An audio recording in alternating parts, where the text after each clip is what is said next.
Welcome to the second engagement hui for Tumu Kaituna 14. Matua Waldo, can I ask you to unmute your screen, please, and start our hui with a karakia. Tēnā hui. Kia ora tātou, katoa, ki noi tātou, e te mea ngalo, kia tā mai tō oranga tiratanga, kia taputo ingoa, kia mea tia tāu e pai eiki runga te whenua, kia rite no ki tō te rangi. O mai kia mātou ai nei, he taro ma mātou mo tēnei rā. Muru mātou hara me mātou huke e murua, ka nei ngā huna, kei runga e ahua mai, ki runga i a mātou, kaua mātou e kawai kia whakawaia, engari whakaorai a mātou te kino. Nau hoki te mātua, te tamata wairua tapu. Amen. Amen. He tika ki te miha tiki a koe, te rangatira nau tā tātou hui e whakawātia nō reira tēnā. Recording in progress. Tēnā koe. O te rā ki a koutou, nā me mo te puare nei, a ta Māori, tēnā koutou. Koutou e whakarongo mai ana, e pupuri whenua mai ana nō reira ko tēnei te miha tiki a koutou. I enei āhuatanga o te rā, nō reira tēnā koutou katoa. Thank you for your introduction, Waldo, and greetings everybody. Leo Watson is my name, and I am the facilitator for today's hui. I am an independent person from the Trust, a solicitor that specialises in Māori land, based in Napier. For some of you who are participating in engagement hui number 1, you'll be familiar with the format for today. But we do have those who are registering and weren't participating at our first hui. So we will be working just through some housekeeping matters to explain how we're going to run this hui. I just want to acknowledge those on the screen who are coming on behalf of the Trust. There is a technical glitch just at the moment for our chairperson, Malcolm, who's been trying for about 10 minutes to get into the Zoom. So he will be joining us. And in addition to that, Pitahira is also having some connection difficulties. Both of those trustees will be joining us and are trying to log on, so we will welcome them shortly. But on the screen, I just want to acknowledge you as the trustees, Waldo, Anaru, Unuku, Emily, tēnā koutou. We also have the advisors to the Trust who will be speaking to certain matters today. So that includes Alex Wilson, Jeff Fletcher.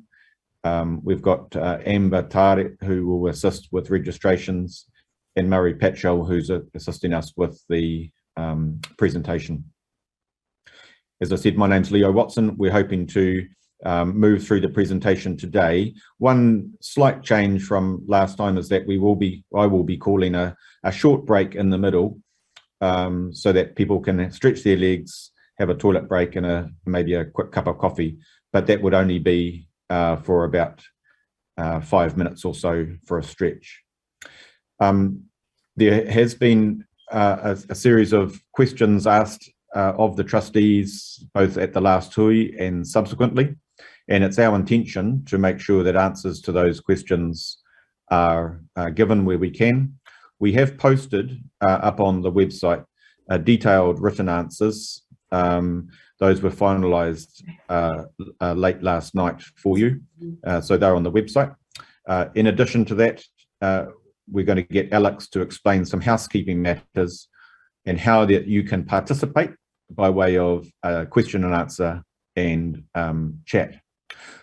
Just to respond to one of the matters that's been raised, Renee, both by way of your email and your chat, asking for all the videos to be turned on. The way this particular Zoom webinar works is that the panelists are seen by everybody, but we can't see everybody who's participating. So we acknowledge that that would be a preference for you, but the way in which the webinar is set up doesn't allow that.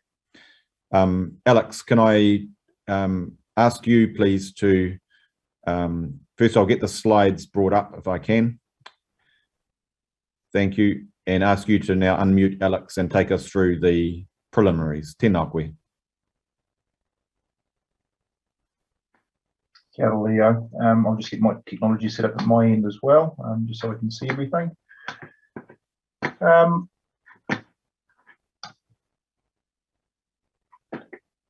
So as Leo's just outlined, today's meeting is held via Zoom, and it's done through the webinar function. So it is an engagement hui, and we want owners and beneficiaries to be able to sort of participate as part of this hui.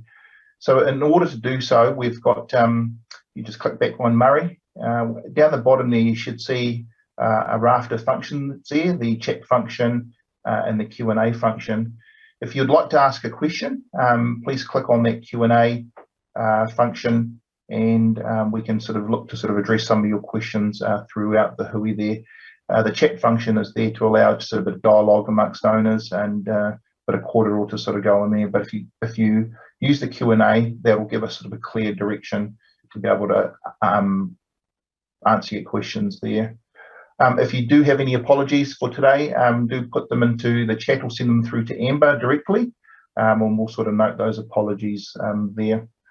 Just going on to the next slide there, Murray. To ask a question, once you click on that little link at the bottom, you're able to sort of type in your question there, and we will be able to sort of see that.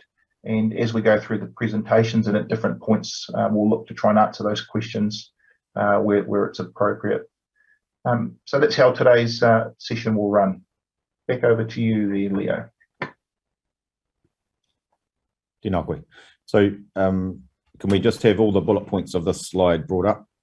This is the proposed agenda.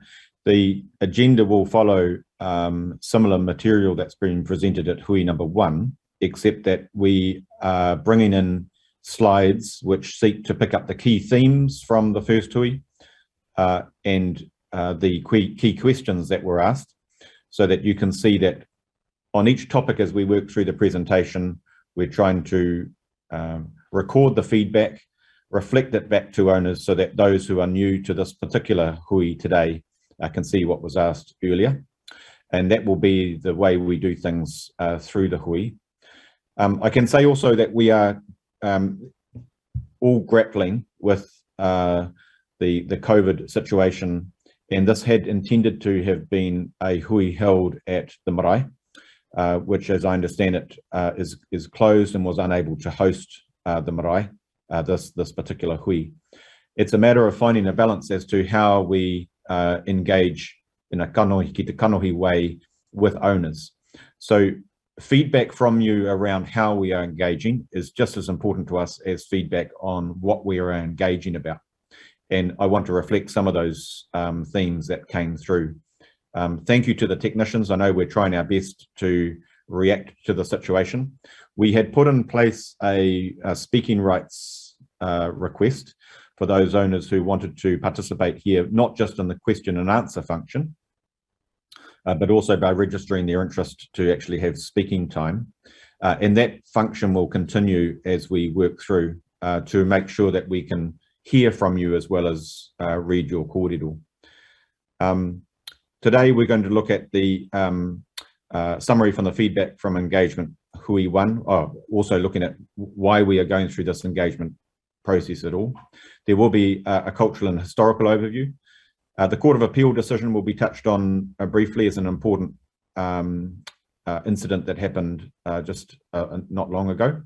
The trustee guiding principles, and then the proposal for trustee rotation and elections, taking into account the feedback that we received at the first hui. There's going to be an update on the Tumu development, which is the name of the development that Tauranga City Council are promoting up to your boundary. And in the context of that development that's happening, the trustees are putting forward to you options and processes for wondering how the trust and its land could benefit in the best interests of the owners. And one of those opportunities that comes up is whether there might be infrastructure corridors and an active reserve on your land that would be part of that wider development.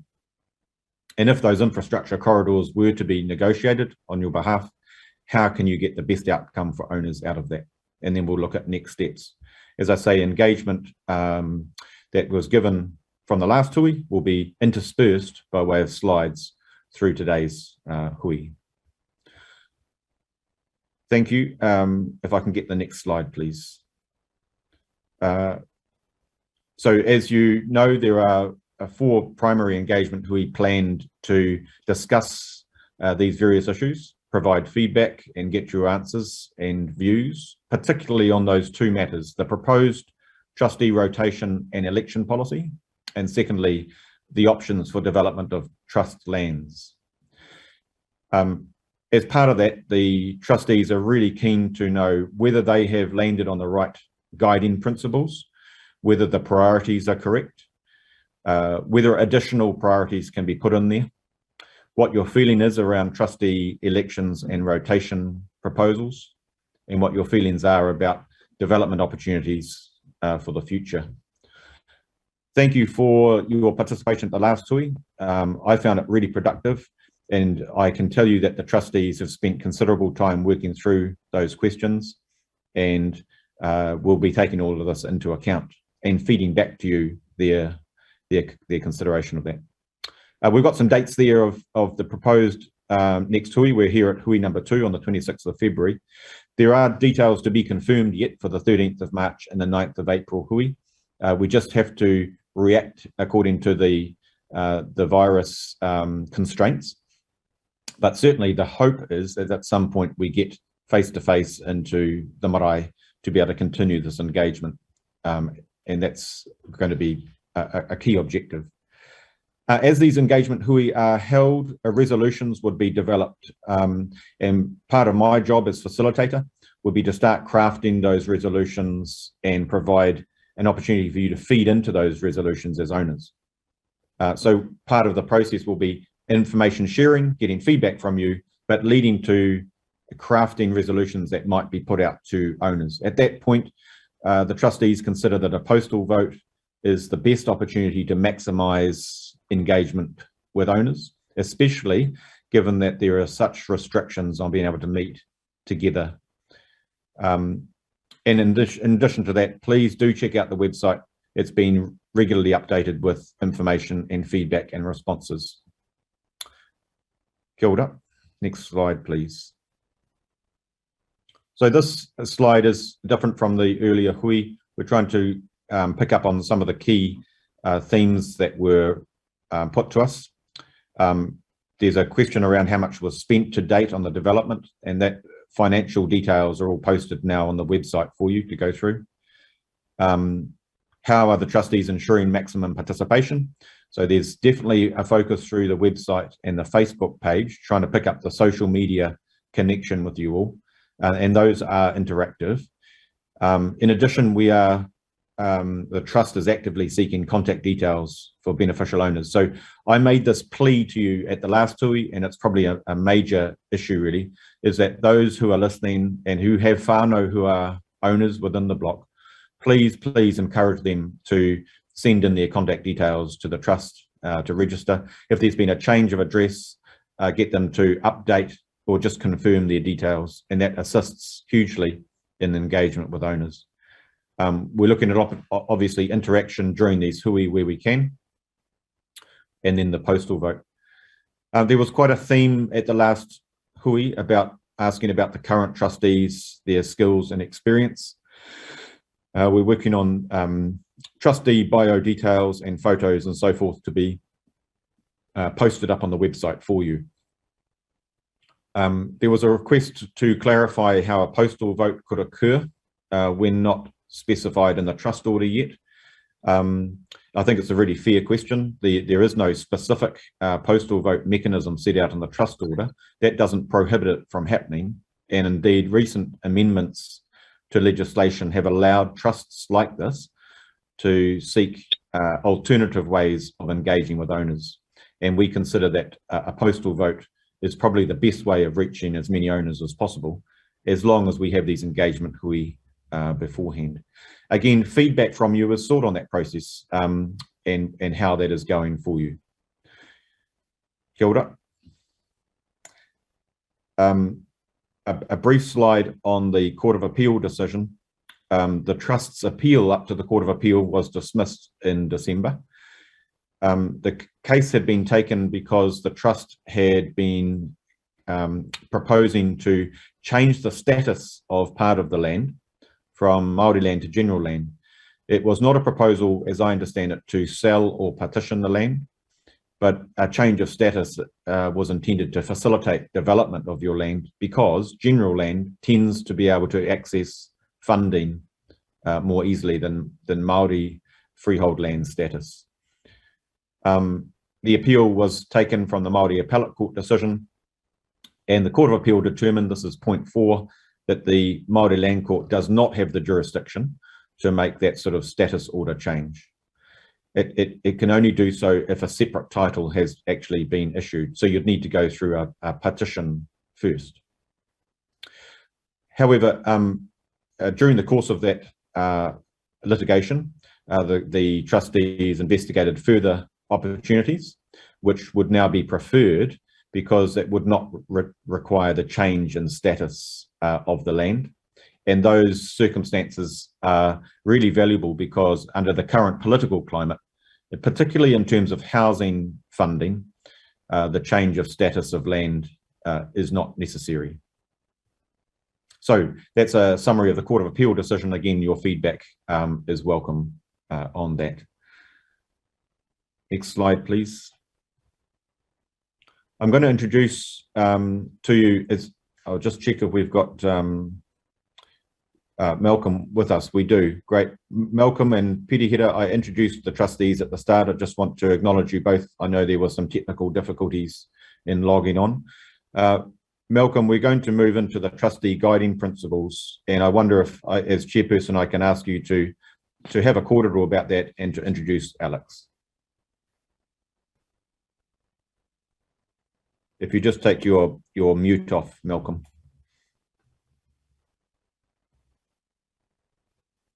Better? We can hear you. Thank you. Good.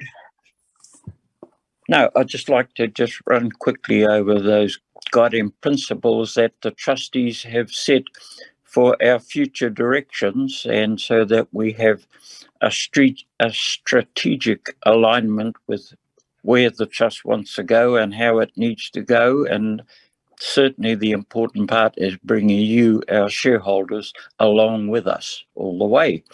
To that end, I'd like to introduce Alex Wilson, one of our financial advisors, who will take us through those steps that the trustees have set up as our guiding principles. Thank you, Alex. Fine.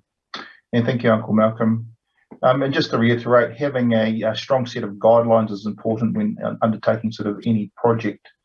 These guidelines sort of help keep the purpose, the vision in the front of the minds of the trustees as they work through the sort of complexities of this property development. It's also important when undertaking a project for the benefit of the amount of collective owners, around 5,500 owners within Tumu Kaituna 14 Trust. That consideration of the diverse backgrounds and interest is also taken into consideration as well. We all know things can get complicated, and you have to make decisions not just for yourself but for all the others as well, and that is why the trust has designed these trustee guiding principles to help guide them through as they go on this journey of developing the whenua. While we know that the trust must always retain ownership of the land, the challenge is also to find a way of generating sustainable income so that we can facilitate developments, work with the regulatory authorities and our neighbouring landowners to promote the maximum benefits to the owners in the various whānau. The vision is that the trust want to develop an area of land and put in place a range of short, medium and long-term leases so that we can retain ownership and still benefit from the whenua. We can then build, own and lease out the buildings, whether they're used for housing, industrial, commercial purposes. Some of the land, almost half, will be retained for ecological and environmental and archaeological and cultural purposes. And as you can appreciate, developing our land will be a complex process, but to keep on track, we've created this framework which we're looking to go through now, which will help guide the trustees. So the first guiding principle is the developing the land without selling it. The first principle is that in accordance with the trustees and our owners' wishes, retention of the land is a priority. However, as a part of our urbanisation and development of the land, the goal is to also use the land to create sustainable income streams. And so part of it will be put into long-term leases. An exchange of land interest may be required for infrastructure purposes.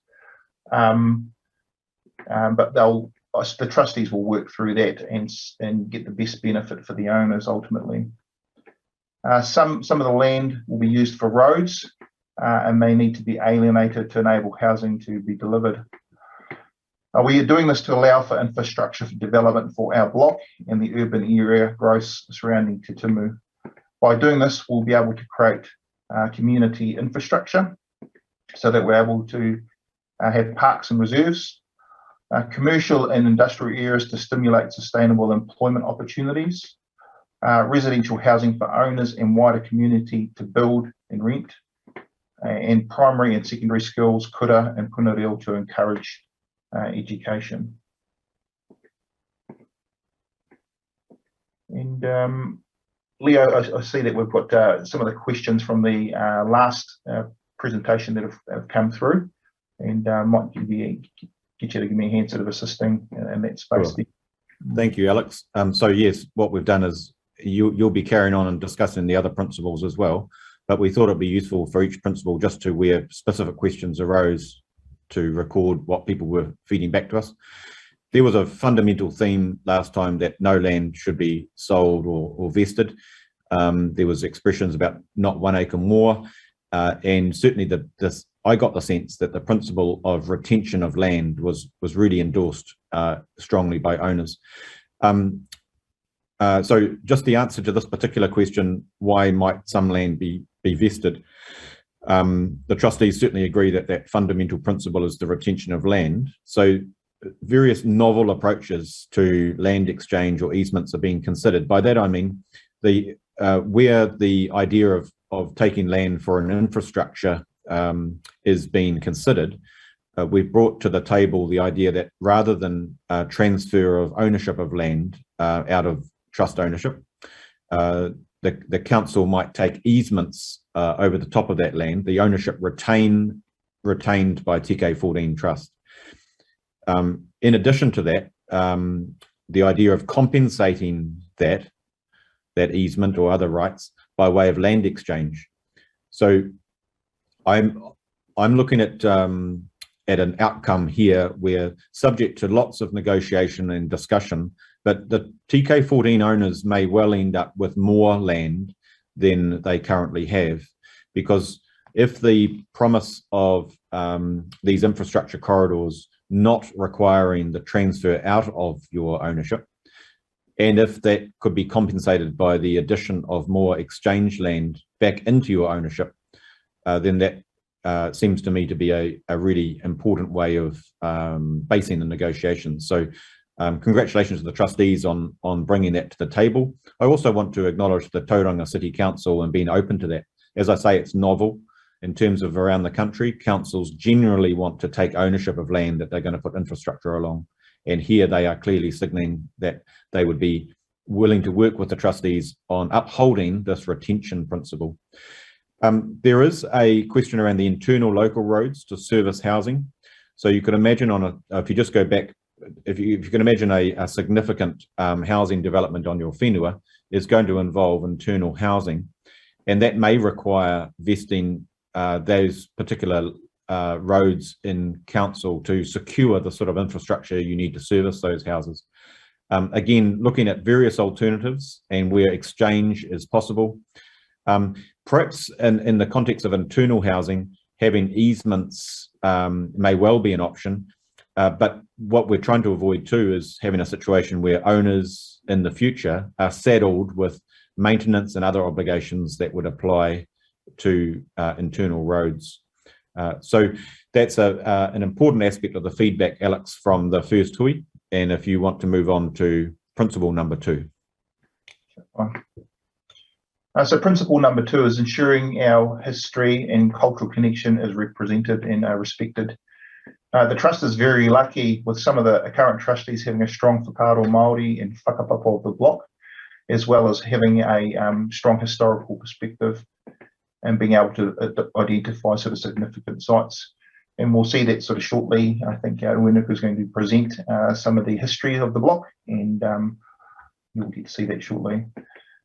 So ensuring this significant history and cultural connection to the land is represented and respected within the development, it is vital for all of us. So we've included this principle to ensure that we have the following initiatives. Protection of known historical, cultural and ecological sites within the block. Appropriate naming of roads, streets, parks, cycleways and reserves, and that includes Te Reo Māori, and recognises our history. And giving preference to our own people for employment, advisory, commercial and personal participation within the lands, and that sort of throughout the development. And we had a couple of questions from the last tui, Leo. There was a bit of feedback there. Yeah, just acknowledging that the owners acknowledged the historical overview that was provided. I think that if more information is sought to, I know that trustees are keen to disseminate that sort of information out so that those who are perhaps living afar or new to the block can share in that history. There was a question around the Takutai Moana claims that was answered. There have been no competing claims made to the part of the coast by your land, and so that certainly raises some really positive opportunities as well. Okay, I'm going on to the third principle there, houses for our people. So being able to provide affordable housing for our beneficial owners and whānau is key priority under this development. And while the development will include opportunities to build and rent for other members of the community, our goal is to see many of our own people in these homes.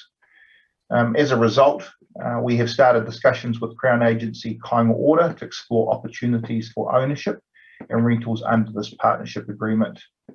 The initiatives that the trustees are looking to explore are build, own, operate, transfer model, Kāinga Order build, own and operate affordable rental properties that cater for beneficial owners in the wider community on a leasehold land, which is returned after a period of, say, 25 years. The next initiative is build to own housing. This would likely be on shared equity basis guaranteed by Kāinga Order and the trust itself. This will provide through to sort of progressive home ownership. Community housing, establishing community housing development through a provider and our trust that would specifically cater to providing affordable rental accommodation for our owners and their whānau. To enable us to explore some of these initiatives further, we are proposing to apply to the recently announced Whai Kāinga Whai Oranga initiative, which is a new Māori housing and infrastructure fund. Just moving on there, Murray. For this particular theme, we had a couple of questions and we've kind of highlighted probably the main ones, and I'll hand it back to you there, Leo. Thank you. Yeah, the cost of housing is a theme. I see one of the questions again today. I've just had a really decent earthquake just happened there in Napier. So that was a bit scary. The cost of housing is a key theme. One of the comments I just see coming through, and it picks up on the comments earlier, was about owners just simply not being able to afford to buy houses. The prices are so high. Certainly the housing crisis is acknowledged. I guess the trustees, through their principles, are trying to grapple with that by providing ideas of a range of solutions for affordable housing, both in terms of ownership and rental, but you know, the constraints financially are really acknowledged. I want to just pick up on one of the questions around the site visit too, which had come up in the earlier context of cultural connection. And one of the feedback from the last two was to organise a site visit out to the block for owners. And I can indicate that trustees are really excited about that opportunity. and need to work out the logistics of that under the current COVID restrictions, but certainly that is endorsed as an objective. As Alex has just said, Te Puni Kōkiri and other sources of funding really provides good opportunities at the moment to develop a business case. That business case would enable your funding requirements to be identified. So things like budgets, how many houses, at what level of affordability would be sustainable, all of those matters will fall out of the feasibility work that would be undertaken by the trustees on this kaupapa before any piece of sod on the ground was turned. So there's a lot of planning yet to happen. Kia ora, Alex. Okay, thanks, Leo. Moving on to principle number 4, the community spaces and places for our beneficial owners. We know that building houses is not enough to ensure a successful development, and that we also need places and spaces for other uses to ensure a thriving community. Therefore, we recognise we must provide owners and their whānau access to use and connect with the whenua.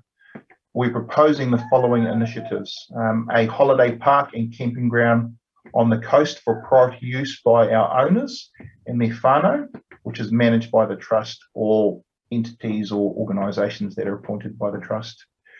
A cultural centre to show and highlight the substantive history and cultural aspects associated with the whenua. A boat storage facility adjacent to the Kaituna River for use by the owners and their whānau.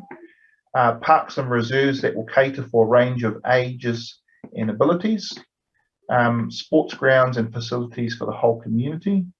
And of course, repair and protection of the waterways and access ways. So some good planting going on there. From that guiding principle and picking up on some of the themes from the last meeting, we've had a couple of questions, and I'll hand back to you, Leo. Yeah, thanks. And I'm just watching the questions as they come through too. So can I, before I get to these questions, Alex, I'll just deal with one from Tawhai in the chat. Do the houses owned by Kāinga Ora mean that the Crown owns the houses? I think that's a really, really fair, good question. The short answer to Tawhai is no. Yes, there are opportunities whereby essentially using the state housing model, the Crown retains ownership of houses. But generally speaking, the preference for Māori trusts is to own the houses themselves and rent to their owners, or to have owners themselves buy the houses. And where there is a mortgage, where there is funding required to allow the owners to meet the house prices, that mortgage would be held by essentially Kiwi Bank in what we call a tripartite arrangement, a three-step arrangement. Backed by Kāinga Ora. So I guess in some ways, unless the mortgage, or until the mortgage is paid off, the Crown through Kāinga Ora and the bank would have an interest in that house. But the overall scheme is to fund Māori into buying and owning their own houses. And that's either Māori the trust or Māori as the owners themselves. In terms of the questions arising under this principle, there was a question, I think, from Levi concerned that that trustees had agreed that owners could buy a plot in the holiday park. Just to be very clear, that there was no agreement there's been no agreement to any such proposal at all. So I used the phrase at the last TUI, this is a fresh start, fresh approach to engagement. So all options are being considered. I do know of holiday parks around the country, and you probably do too, whereby owners take up a long-term tenure by way of a long-term license, if that works for the owners to know that they can come back to the same plot year in, year out. Feedback on that sort of approach would be really, really good, but certainly there's been no decision at all on that. There was a suggestion of negotiating with a major tertiary provider and centres of research and excellence to establish a campus on there. So I thought that was a really positive issue, especially as I think Ngā Huia was putting that forward from the last TUI. There could be opportunities in there for marae as well, because each tertiary provider tends to see the need for such a site within their own campus. And then a suggestion that we focus on schooling, on healthcare, shopping centres, and landowner housing as a priority. So thank you for that feedback. Kia ora.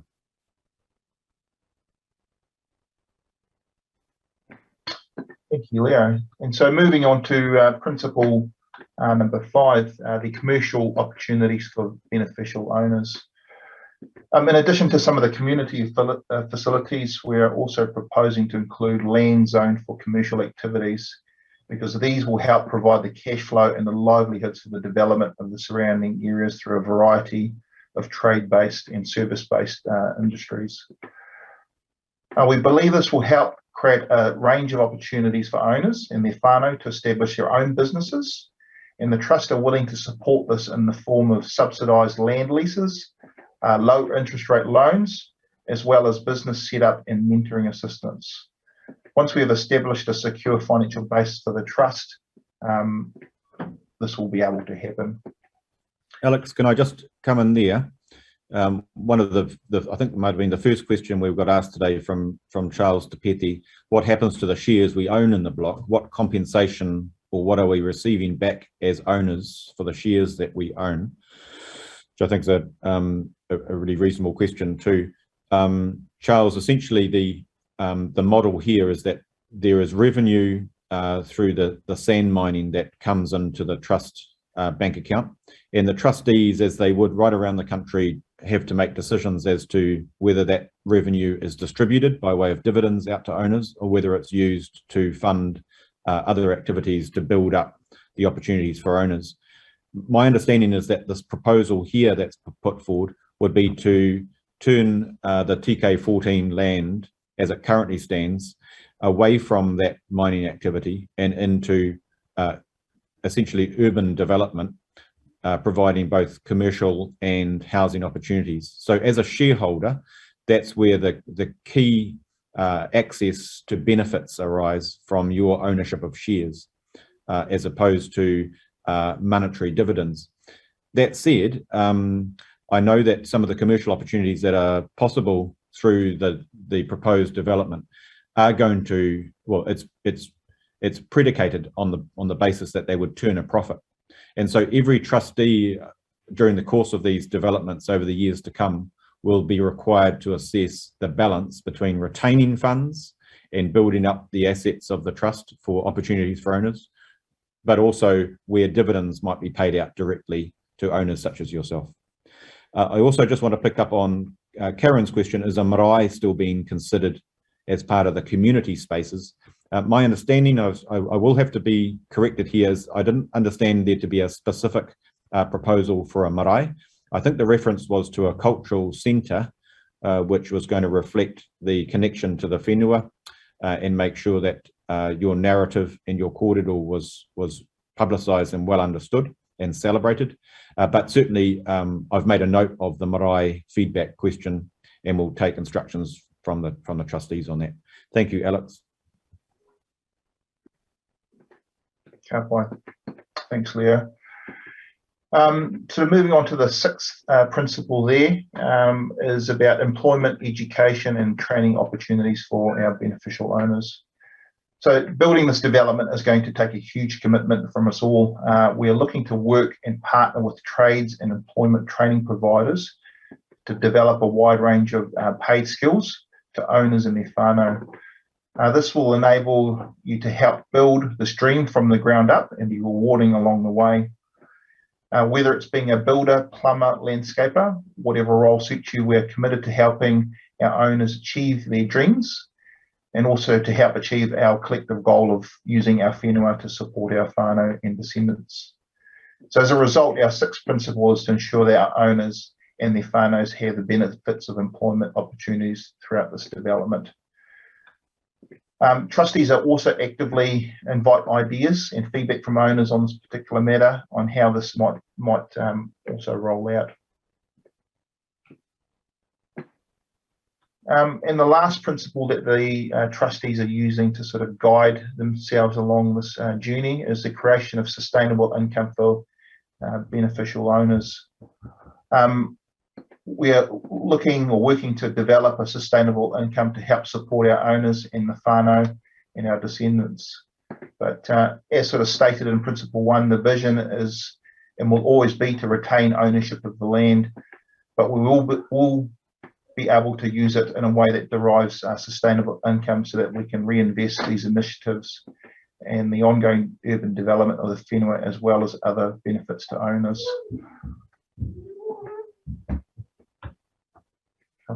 Next part, Murray. So in terms of the guiding principles, these were some of the overall questions and themes that we thought we would be keen to sort of feedback to the owners at this meeting. And I'll hand back to you, Leo, to sort of go through those. Yeah, thanks, Alex. So the key theme, owners, really is to get your feedback on those principles and the priorities. That would be terrific. I was trying to capture here just some of the feedback. Trustees should consider engaging advisors with strong Māori cultural experience. So that's been absolutely noted. There was a number of questions about Jeff Fletcher and allegations that he had a conflict of interest because of his involvement with the Ford company. So I asked Jeff to put up a formal response, which has been posted on the website for you.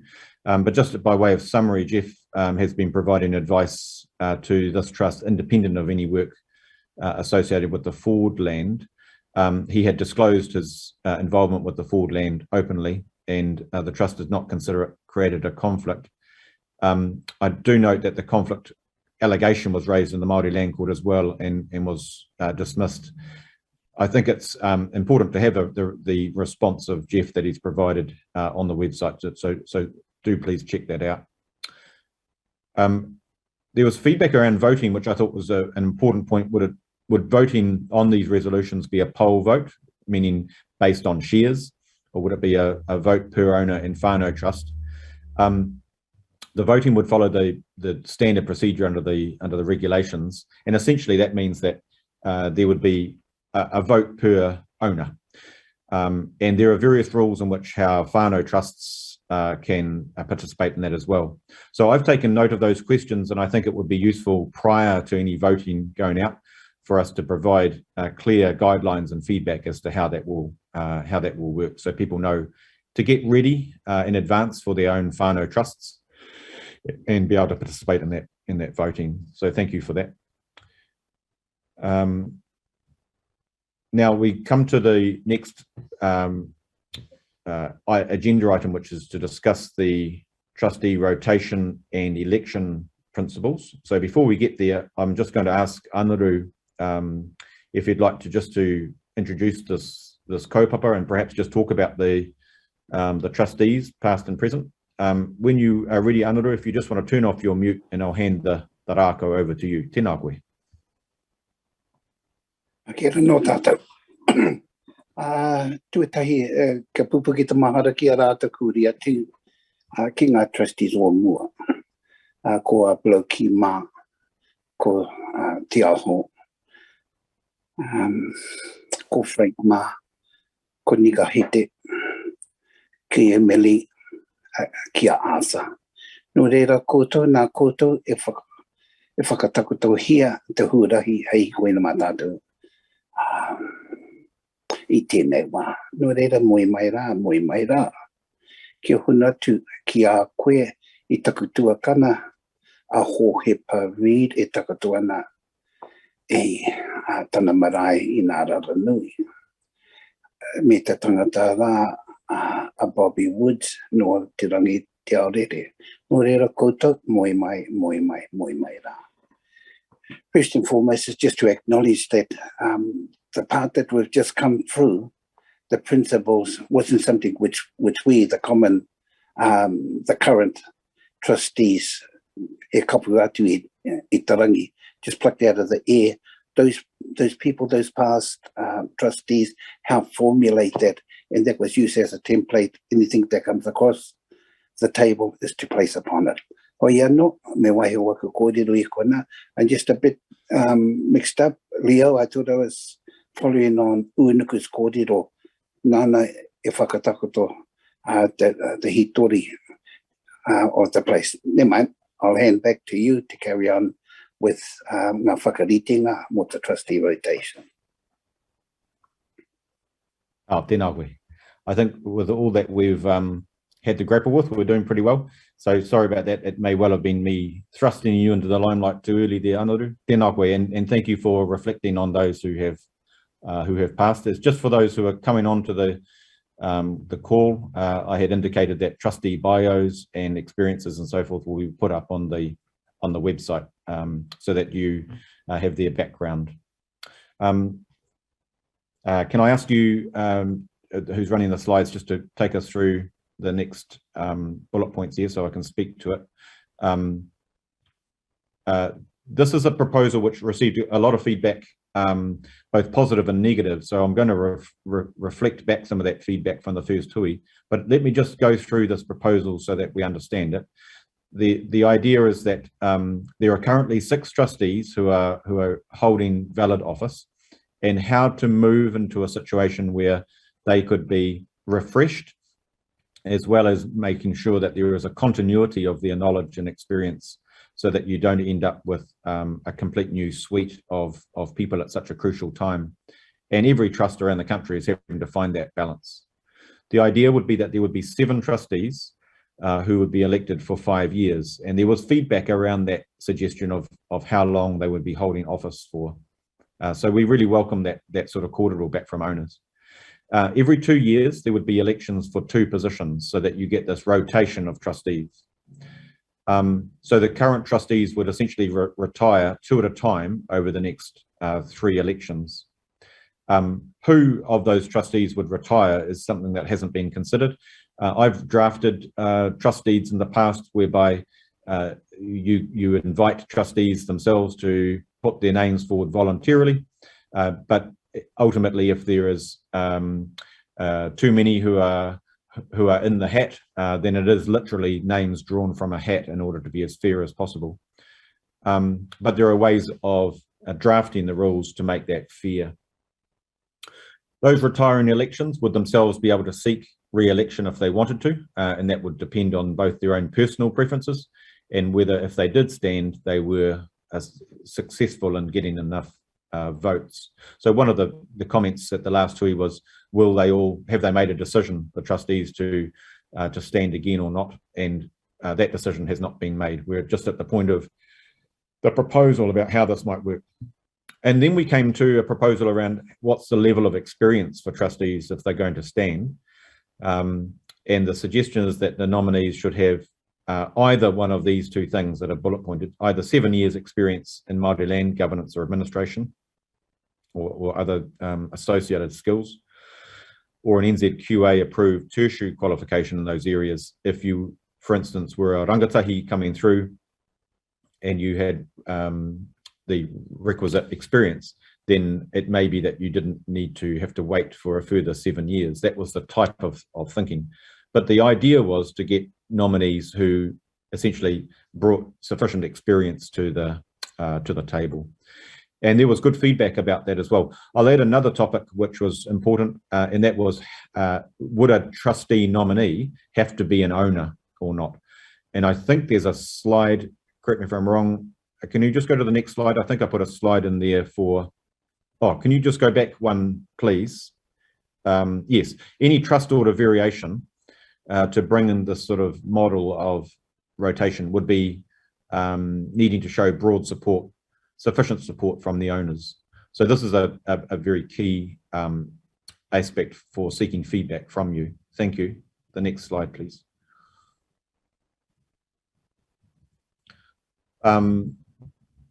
So some of the questions, is those requirements fixed? Meaning, has a decision been made? No, this is feedback is sought. So on all of these aspects, you might think 5 years is too long for a tenure, and have comment on that. You might think that 7 years experience before you become a nominee is too long or too short. We want feedback on that. One of the key themes from last hui was set out at question 2. Shouldn't the trustee rotations and the elections be held first before any development options for the land are considered? So there's answers on the website that have been posted, but in summary, the trustees believe that both those processes should proceed concurrently, in other words, at the same time. So with a strong government focus on housing at the moment for Māori, the trustees want to ensure the trust is in the best position to secure those funding opportunities for infrastructure and housing. And so more feedback obviously is sought from you on that point. And what was really going on here is the trustees have got a job to do. They've got to get on and do it on your behalf, but they also recognise that there is an important principle here of trustee rotation and bringing in new skills and experience. So it's finding a balance. The trustees believe that the type of proposals that are being put forward today to run concurrently and get your support is striking that right balance. The next question around trustee eligibility, do they have to be an owner?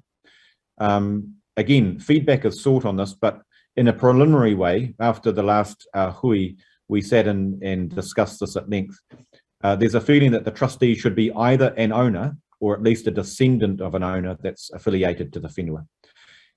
The reason for that is that, firstly, to have that affiliation to the whenua is critical if you're going to be a representative of all of you as owners. But sometimes when you just restrict the trustees to being actual owners, you can miss out on some of their own descendants who are not yet owners, who not yet succeeded to the ownership list, but nevertheless bring really important skills to the table. So we think that the important connection is that's the criteria, connection to the whenua, as opposed to actually being on the ownership list. And I'm making a deal of that because I think that it would be really useful to hear your views on that, please. Just before I go on, we're going to do our best to try and pick up the questions as we go through as well. Although where I miss some, or where we miss some, we will definitely be putting answers onto the website. Charlene asked a question about wanting to live on the land mortgage free, and why would she have to buy a section? There's quite a bit in that question. My understanding is that there's no proposal that the owners would buy a section of land. The proposals would be that fundamentally the land would be held in trust ownership, Charlene. But where there is a desire to buy a house on top of that land, then that's a house that has a specific benefit to that one owner. And so there is an expectation generally that you would be needing to fund or be assisted to fund you into that particular house. And really, it's a matter of finding a balance between, say, owners who may be living overseas and aren't able to directly benefit from living on the whenua, compared to those who are. The trustees have to manage all of those interests together. So there's quite a bit to unpack in terms of how the housing thing might work. And thank you for your feedback. Can I go to the next slide? I'm just conscious that there's a presentation from Unuku that we found really useful last time around the culture and the history. And I've got it on my presentation, but it's not showing up on the one on the screen. So I wonder just if we're at 11 o'clock, I'm going to just call a 5-minute break so we can stretch our legs and come back at 11:05. And that will give us a chance to sort that out, please, and bring up the presentation from Unuku on the cultural and historical matters. Nō reira, tēnā koutou. We're just going to take a 5-minute break until 11:05. Koutou, I'm going to call the meeting back to order. Hopefully we've had a chance to have a cup of coffee. I'm going to ask Unuku, if you're there, please, to demute and take us through some of the history of the whenua. Tēnā koe. Tēnā koe, Leo, tēnā hoki koutou katoa, e whakarongo mai na. Aroha na koutou, those who have sat through this before, I hope I will make it different enough that you'll find something new in it. Another thing to point out is, as you would have realized from the last pānui, it was originally envisaged that we'd be meeting in hapu groups so that we could work on our collective ideas and explore that history in a bit more depth. That is not able to be achieved, unfortunately. It's still going to be general for the entire block. And please don't get too upset if I tend to be a bit parochial and talk too much about Ngāti Rangiui. Anyway, just quickly, for those of you who are new or live elsewhere or have grown up with amongst other iwi and hapu, I'm just going to quickly go over the history of the arrival of the Te Arawa canoe, which is about 1350, but of course, the only thing we really know about the arrival, it was close to Christmas because of the part that Puhutakawa plays in the story. They settled it at Makatu, and then from over the next 5 generations, Te Arawa expanded out from that base until they sort of covered all the area from Moao, Mount Maunganui in Pākehā, even though Maunganui is still there, all the way along the coast beyond Pukahina, and then inland towards the Rotorua Lakes and even further. But over time, a group from the East Coast, based around an ancestor called Te Rangi Hauhiri, and his descendants are known as Ngaitarangi, kept moving west because of difficulties in their own area. And this led to a series of skirmishes that culminated in the Battle of Poporo Huamea around the Makatu area. And they were successful and wrested Makatu and the environment nearby out of the hands of Te Arawa. Also, not long after that, Moao, Mount Maunganui, was, and other parts of Tauranga were taken away from Waitaha, which at the time they shared with Ngāti Ranginui at the Battle of the Kōkōwai, and it meant that the presence of Te Arawa around Makatu and the coast shrank remarkably. Thank you. We can move on to the next slide. Okay, there you can see, but Waitaha and Tapuika started to live closer to their respective mountains of Otawa and Rangiuru, and tried to maintain an uneasy peace with Ngaitarangi, but there were still difficulties as time went on. Also, the ones that had left and gone inland to settle, they started to move back from the Rotorua Lakes area into the coastal area, usually with their ties with either Waitaha or Tapuika, and some of those even settled at Makatu.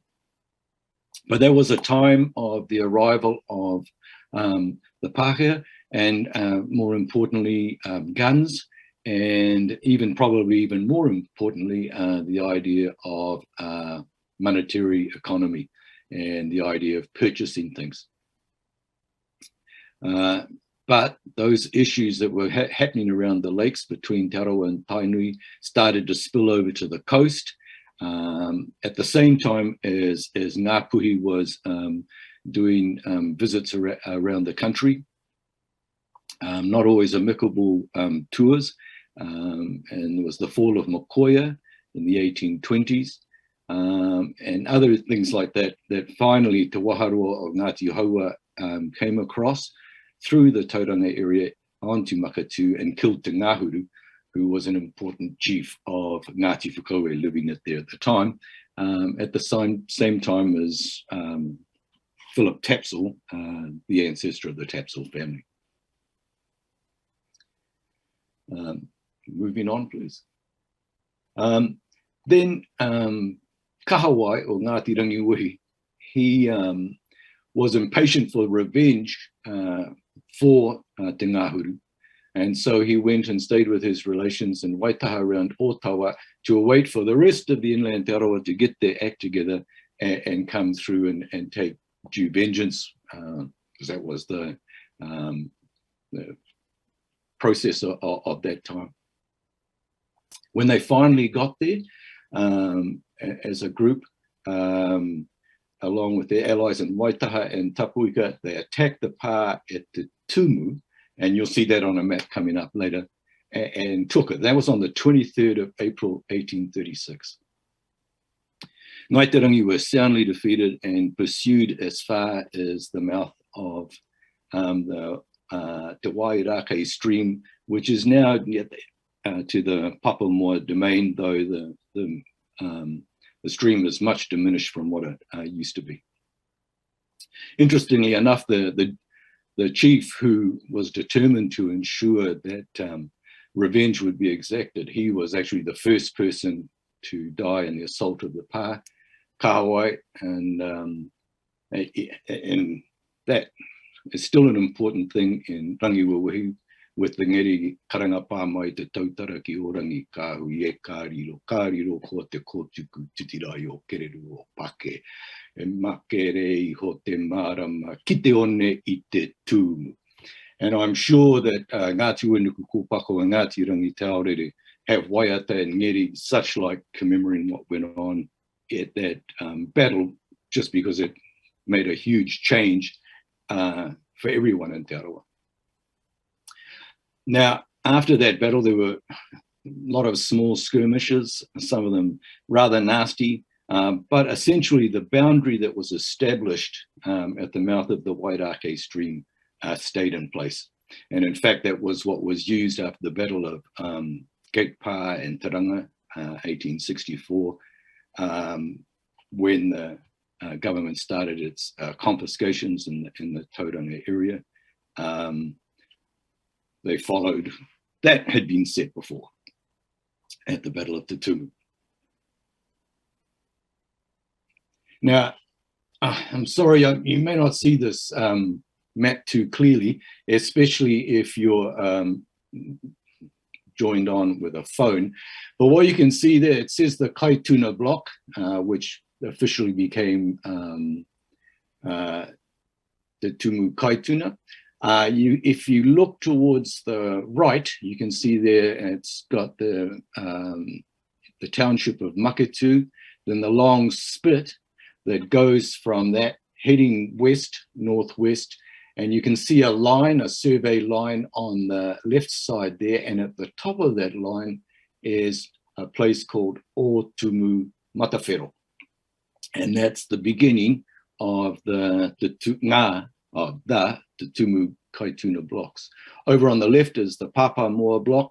That large section, Papamoa 1, very quickly not confiscated, but was quickly bought up by the government. Now, what you can see underneath the coastline, the long squiggly line, that's the Kaituna River as it heads down towards Ongātoro by Maketu there. And you can, if you follow that line that I was talking about from Otumu Matawhero, it goes down and joins the river. That's where the Te Kōpua Pa was, which after the battle was settled by Wenuku Kōpako and Rangi Taurere. Moving along, there's a sort of a black hatched area. I'm talking about the north side still of the river. That's Te Karaka Pa, which was the Ngāti Rangiwahi settlement with others as well. Keep moving on, there's another large square. That's Te Pāroa, which was one of the, really it was the main settlement of Ngāti Whakaue on the block. If you go to where it really starts to narrow, you'll see the person with his hand, if you can take that, yeah, the next one just above the river to the right, that's the Tumu Pa site. That Pa site was damaged when the cut was made through, taking the Kaituna River straight out to the ocean. All right, thank you. Bring that back. So you can see I mentioned that Otumu Matawhero, Te Kōpua was a Pa, Te Karaka Pa, Te Pāroa. Te Tumu Te Kakari is a small Pa that's actually on the spit that heads out towards Maketu. Papahi Kahawai is on the southern side of the stream. That was a major place for Te Arawa, but more specifically Ngāti Rangiwahi to head out fishing from, and you can see Papa, it's the land where you go to fish for kahawai. Okay, kahawai. Then in 1883, the Land Court started to move into this particular area to adjudicate on who were the rightful owners of the area. And then the Native Land Court awarded the Tumu Kaituna to Ngāti Tūnohopu and Ngāti Whakaue. It's two separate groups, as well as Ngāti Rangiuhi, Ngāti Wenuku Kōpako, and Ngāti Rangi Taurere. So whilst people think of Ngāti Tūnohopu as part and parcel of Ngāti Whakaue, they actually went into the Tumu Kaituna as separate entities. Now, for our purposes, the land that we're talking about, the Tumu Kaituna 14, it is the land that eventually became the land of the last three hapu. So the witnesses for these three iwi were respectively Hori Te Raho Atua. I see some clerks have joined on. That's you people, Tamati Hapi Mana for Ngāti Wenuku Kōpako, and Te Kiri Karamu Te Awe Kōtuku, who I'm sure Ngāhui knows all about. They were the main witnesses. Each of the hapu put in a few people from other iwi too, because as you can see, none of the other iwi of Te Arawa actually were recognised by the court, but through aroha they were divvied out amongst the various hapu. All right. Now, in 1890, they started to determine, well, which parts were actually belonging to our three hapu and which parts were to be given to or adjudicated as belonging to Ngāti Whakaue. So if you remember when I was talking about Otu Matawhero at the western boundary, you can see that up where you can see that number 1. It's up there in the top left-hand corner. That's the beginning of the Tumu Kaituna block. Number 1 was awarded to Ngāti Wenuku Kōpako. Then that thin section in, well, looks thin on the map, but it's still a large area of land, was awarded to Ngāti Rangi Taurere. And then number 3 was awarded to Ngāti Rangiuhi. You probably can't see it clearly, but it's interesting. They're noting on there that there's a house and a whare, and then a house and a whare. I guess the difference is one's wooden and the other's ropal. On the southern side, which this map doesn't show, there's another 3 blocks that follow along on the southern side, and that was block 4, block 5, block 6. And you can see there that Wenuku Kōpako picked up on 1 and 6, Rangi Taurere 2 and 5, and Rangiuhi 3 and 4. The thing that's important to look at is the actual amount of acres that each of those blocks had. And that has a lot to do with the next slide. All right. So the Tumu Kaituna was partitioned. It's not actually 13, sorry, I thought they had been changed. It's 12 blocks, of which blocks, and I've already talked about how they fell to the 3 hapu. This time round, for the partition, the witnesses were Hori Te Raho Atua, he returned again for Rangiuhi. Tamati Hapi Mana returned for Wenuku Kōpako, and there was a new one for Rangi Taurere, Hemi Kōkiri, an ancestor of the current chairperson. The sad thing was that 4, 5, and 6 were there, shortly afterwards sold to the Crown, and that was 1,330 acres out of a total of 1,920. So nearly 70% of the land was sold off, not through greed or anything, but when we're talking about the 1890s through to 1900, there was a large economic downturn, which wouldn't have affected our ancestors in the past, but things had changed markedly in the way of food, ideas about ownership and things like that. And really they had no, for a lot of them, that was their only source of income, was selling land. Blocks 1, 2, and 3 were further partitioned into smaller blocks. I've actually just noticed this, but eventually amalgamated. Sorry, this is the earlier slide that I've fixed up since. But in 1971, they were amalgamated together. Now, block 1, which if you remember was the Unuku Kōpako block, had been broken into 10 smaller sections. One of those was sold off. So all the number 1 blocks were aggregated as the Tumu 13 and then added back to 2 and 3, which meant they had to give it a new title, hence the Tumu Kaituna 14. Okay. Now this is a map of the that's on the Māori land online, and if you look at that, you can see up towards the left Tumu Kaituna 14. Then you can see 7A along the coast to the right, and then 8, I think it's 8A, and a small block out towards closer to the cut. None of those blocks include the actual site of the Tumu Pa. So not only have we as a collective lost 70% of our, had 70% of our land alienated, but the Tumu Kaituna as a whole has, I guess it'd be fair to say, gutted. Now, I hope you haven't minded hearing this yet again, and you may have a lot of other information to add to it. I mean, it'll be wonderful too when we get to the point where we can hear how Rangi Te Aorere sees their narrative within this Ngāti Unuku Kōpako. But one of the things that I hope that we will build on the idea of ensuring our history and cultural connection is represented and respected. It's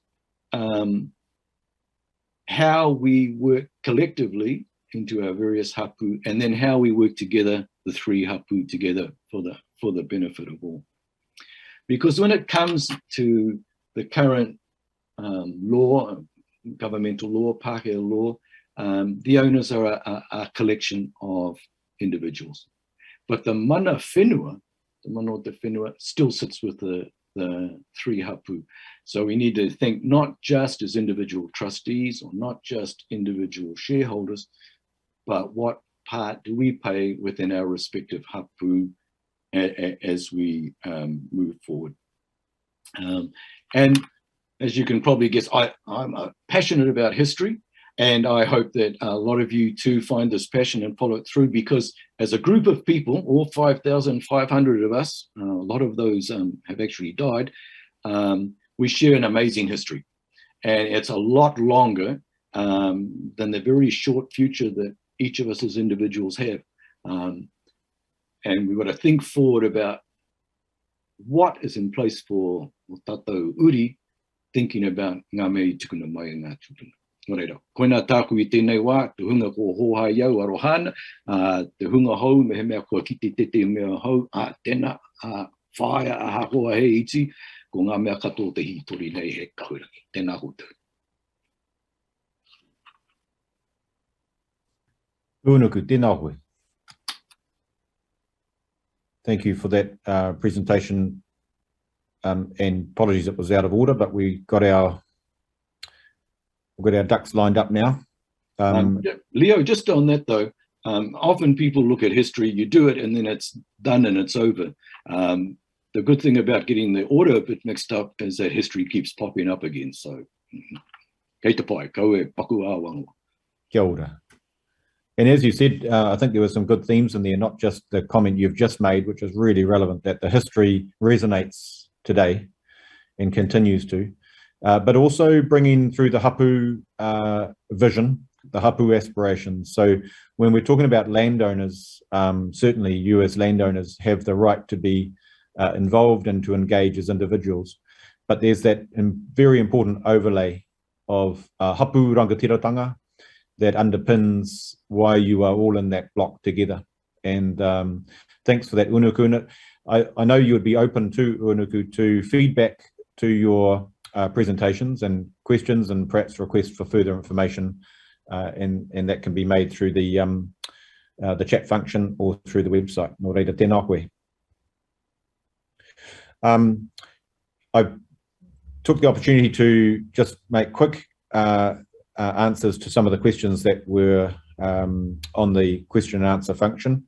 A lot of the matters all of the matters that are being raised are really important and are being considered by trustees. So I'm trying to find a balance here between having the information portrayed through the trustees to you and ensuring that you are being heard. Again, if I get the balance wrong, please, you can shoot me. We will make sure that we go through the chat function and the quick Q&As after this hui and provide answers in writing up on the website as we did last time. There were a couple of questions that had come up that I thought were worthy of just noting orally to everybody. The questions of land exchange, which I've spoken about, one of the questions I thought was very apposite, and that is, well, would the land exchange options involve land in another rohe? And this ties in with another question about is the land being used by way of exchange options sitting within the Karras-Hickson block? I can indicate that the trustees view land exchange options as really, really productive and constructive, but not if they are going to cut across or takahi on the interests of others. And so the idea of being in another rohe, I understand, is not palatable. But also, I don't understand there to be any suggestion that land exchange would be in the Karras-Hickson block. So Jeff, when we get to you, I wonder if you can just make a note of that and include that in your answers, please, so that if I've got that wrong, you can correct me when you come to that. The council have put forward a range of options for the trustees to consider. Certainly land, as I understand it, that's adjacent to or close to the TK14 land, and which would provide really good connectivity and opportunities for development. But as I understand it, the principle of whether this is appropriate or not is really what we're getting at in terms of this engagement. And my recommendation to the trustees is, once we get through these first two engagement hui, where the idea of how it might look is set out, I want to come back to engagement hui number 3 with specificity and some details around the areas of land where they might be, how it would look, so that owners can see that the engagement hui is building and building in terms of the information that's been exchanged. All right. With that, I want to ask Pirihira, if you're there, to just unmute, and the floor is yours to introduce the next phase, which is just around the corridor for the Tumu development, and also to introduce our speaker, Jeff, who will be dealing with those slides. Pirihira, if you're there, tēnā koe. Leo, she has disconnected, so you might have to undertake the introductions. Anyone else of the trustees want to take that role? Feel free to kōrero.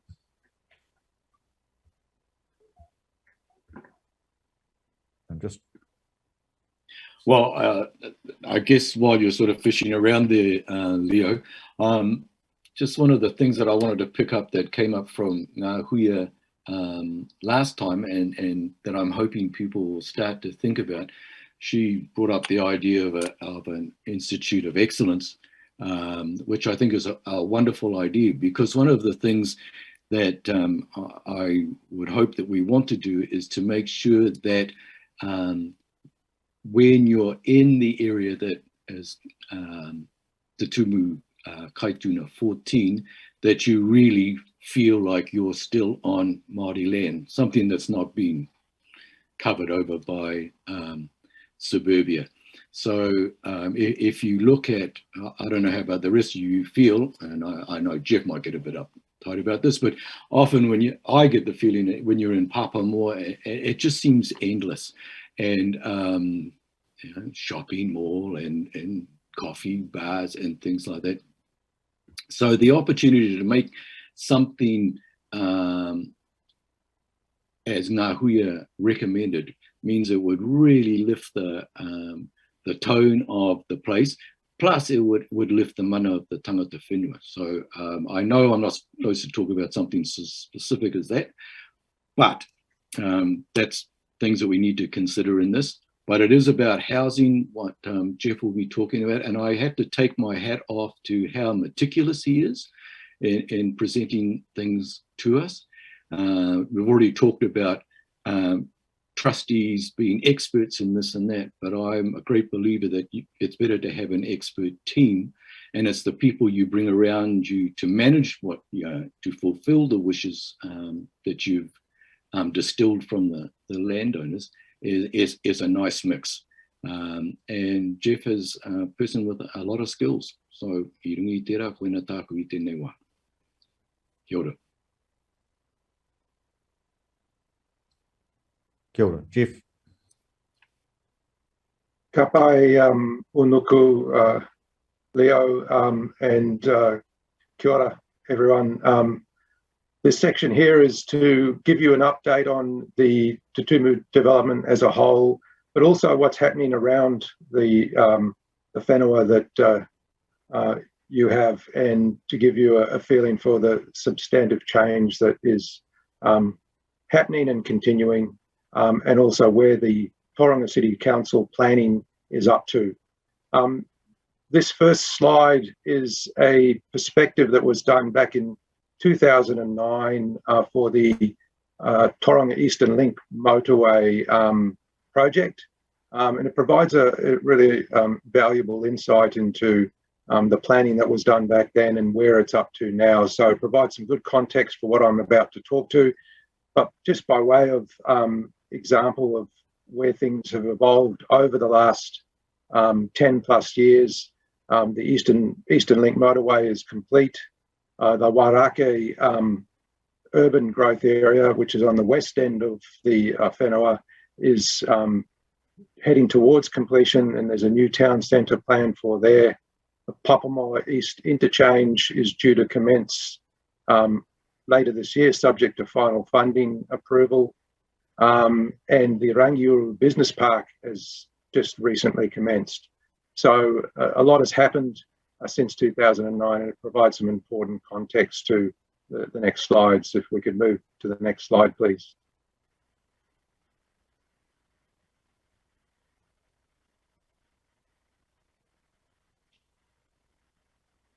Ka pai.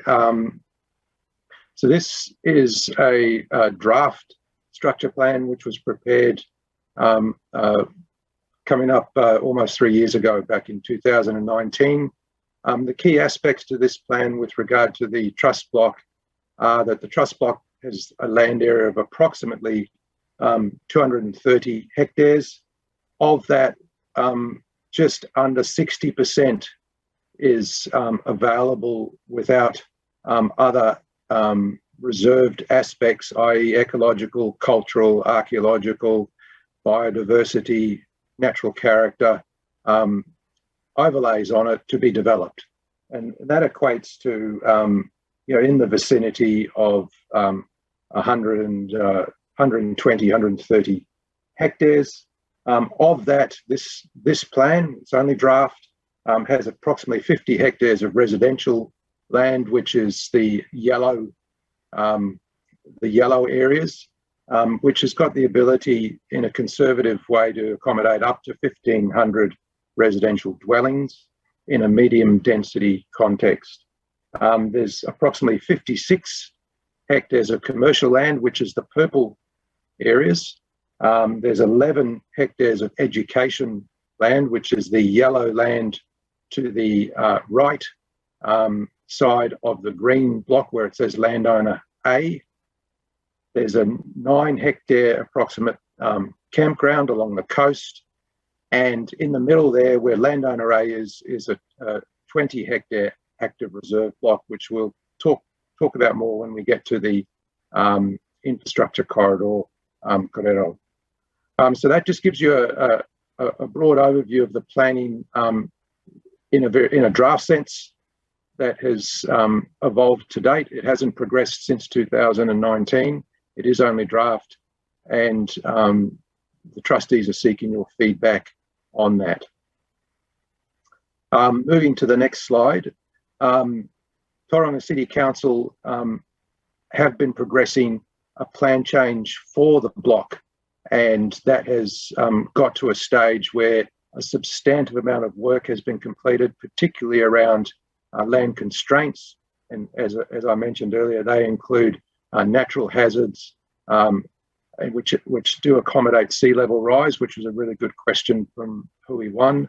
It includes biodiversity, natural character, ecological, landscape considerations, and importantly, cultural and archaeological information that sits within that structure plan, but importantly sits with overlays that sit on the land to protect those areas. So that work's been complete. There's been the high-level land use spatial planning, which you've just seen.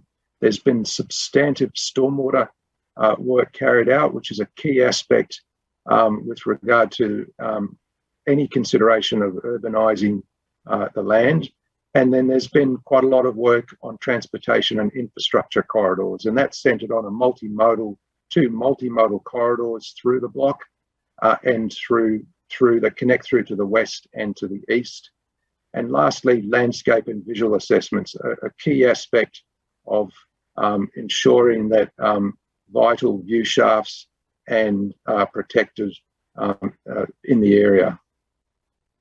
Work streams to be finalised, as you can see on the slide, are tanga whenua consultation. That work stream, Tauranga City Council are looking to recommence shortly. So that was started back in 2017 and will be recommenced shortly. And there'll be you'll hear about that through various activities and various representations that have been made to all the iwi and hapu involved in this block and also in the area. There's also a considerable amount of work that's been going into with regard to the National Policy Statement on Freshwater Management and the wetland identification considerations of that National Policy Statement, which require substantive investigation with regard to ensuring that consenting pathways for these types of growth areas can be achieved. Infrastructure planning, predominantly centred on water and wastewater, is ongoing, and planning rules are being developed, which will set effectively the planning baseline for how residential commercial development can occur on the block and throughout the growth area. And then lastly, and very importantly, is open space planning and management, a really key aspect, particularly when over the whole growth area, there's approximately 50% of the entire 760 land area is going to be set aside for all of those protections that I mentioned earlier, and an open space planning process and management regime is being developed to ensure that that is done very well, and each landowner has the opportunity to have input into. Moving to and lastly, development contributions in infrastructure costings, a really important bit of work that has commenced. The substantive amount of infrastructure that's required for such a large growth area has required a lot of work being done by Tauranga City Council to understand those costs and how those costs are equitably allocated to land holdings and ensure that they are indeed achievable, because it is a lot of money to open up such a significant growth area, both for the local authority and each landowner. Moving to surrounding development. So as I touched on earlier, the Papamora East Interchange onto the Tauranga Eastern Link, the designing for that is progressed and is complete to a stage where they are ready, subject to funding approval, to commence bulk earthworks on that this year.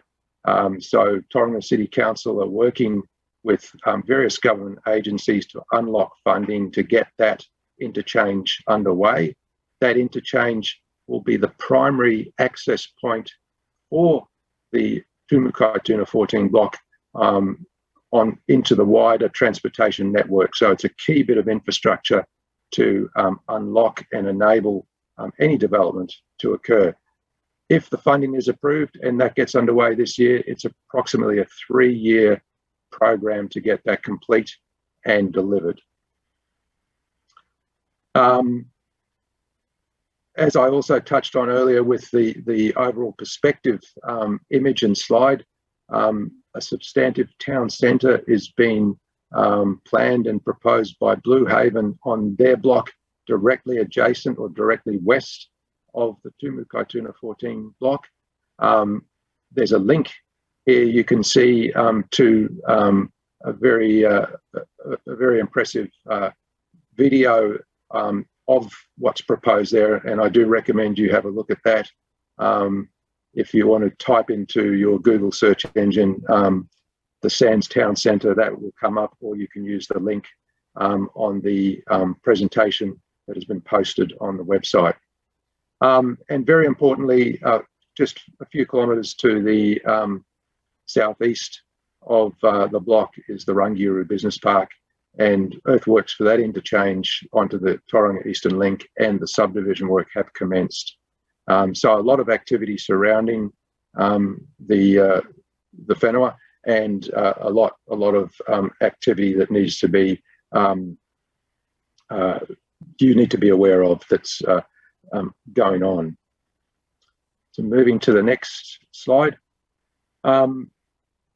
So as mentioned earlier, there's been a substantive change in how opportunities are made available to Maori land trusts, and there's been initiatives that have come on stream in the last 12 months that the trustees are actively looking into. And as Alex mentioned earlier, the Wairanga Fund, which got released which got announced late last year, is the key one. And the trustees have lodged an expression of interest application with Te Puna Kōkiri to have access to funding. The first part of that application, in addition to the wider infrastructure and housing requests, are to prepare a business case, as Alex mentioned, and Leo mentioned, into looking at the feasibility of housing for owners. And that's the first priority. The next priority after that is funding infrastructure for the trust block, and indeed then funding housing. So substantive changes in that regard. The trustees are actively working to explore all these avenues. And as mentioned earlier, there are additional avenues through Kāinga Ora and through the Ministry for Urban Development. So a lot happening in this space, and a lot of activity to try and access what is available to unlock opportunities on the trust block. Moving to the next slide, please. So as mentioned, there's other funding opportunities. There's the progressive home ownership funding, which again is another avenue that the trustees are looking into. The Tauranga City Council are also looking to access as much funding as they can through government initiatives, which include the Infrastructure Acceleration Fund and the Housing Infrastructure Fund. So there's a lot of activity both by the trustees and Tauranga City Council to investigate all these opportunities, which are critical in the context that there's a substantive amount of infrastructure required. And for the trust block itself, we're talking in the vicinity of $80 million. But the trustees are looking at every available opportunity to fund a large chunk of that through these other funding sources. The planning timeline. So we're currently working through these engagement hui, as Leo has outlined, subject to owner participation and owner feedback. Applications will be lodged subject to owner approval with the Maori Land Court. later this year, and Tauranga City Council possibly will be notifying a plan change for the entire growth area late this year. That's not yet confirmed. They're still working through a whole lot of matters. There's been substantive legislation change recently, and they're trying to understand how they can satisfy all the government requirements that have come through. Should the plan change be notified late this year, it will be approximately a 2-year process, but that'll depend on which avenue they use to notify and progress the plan change. There are a number of ways that can be done. There's a number of initiatives that government has announced for that. One of them is the streamlined planning process, but there's been no decisions made by Tauranga City Council at this stage with regard to the Tumu plan change. All these dates are very, very preliminary, as they have been for quite some time, but should all that happen, the earliest development, any development would occur would be 2025, 2026.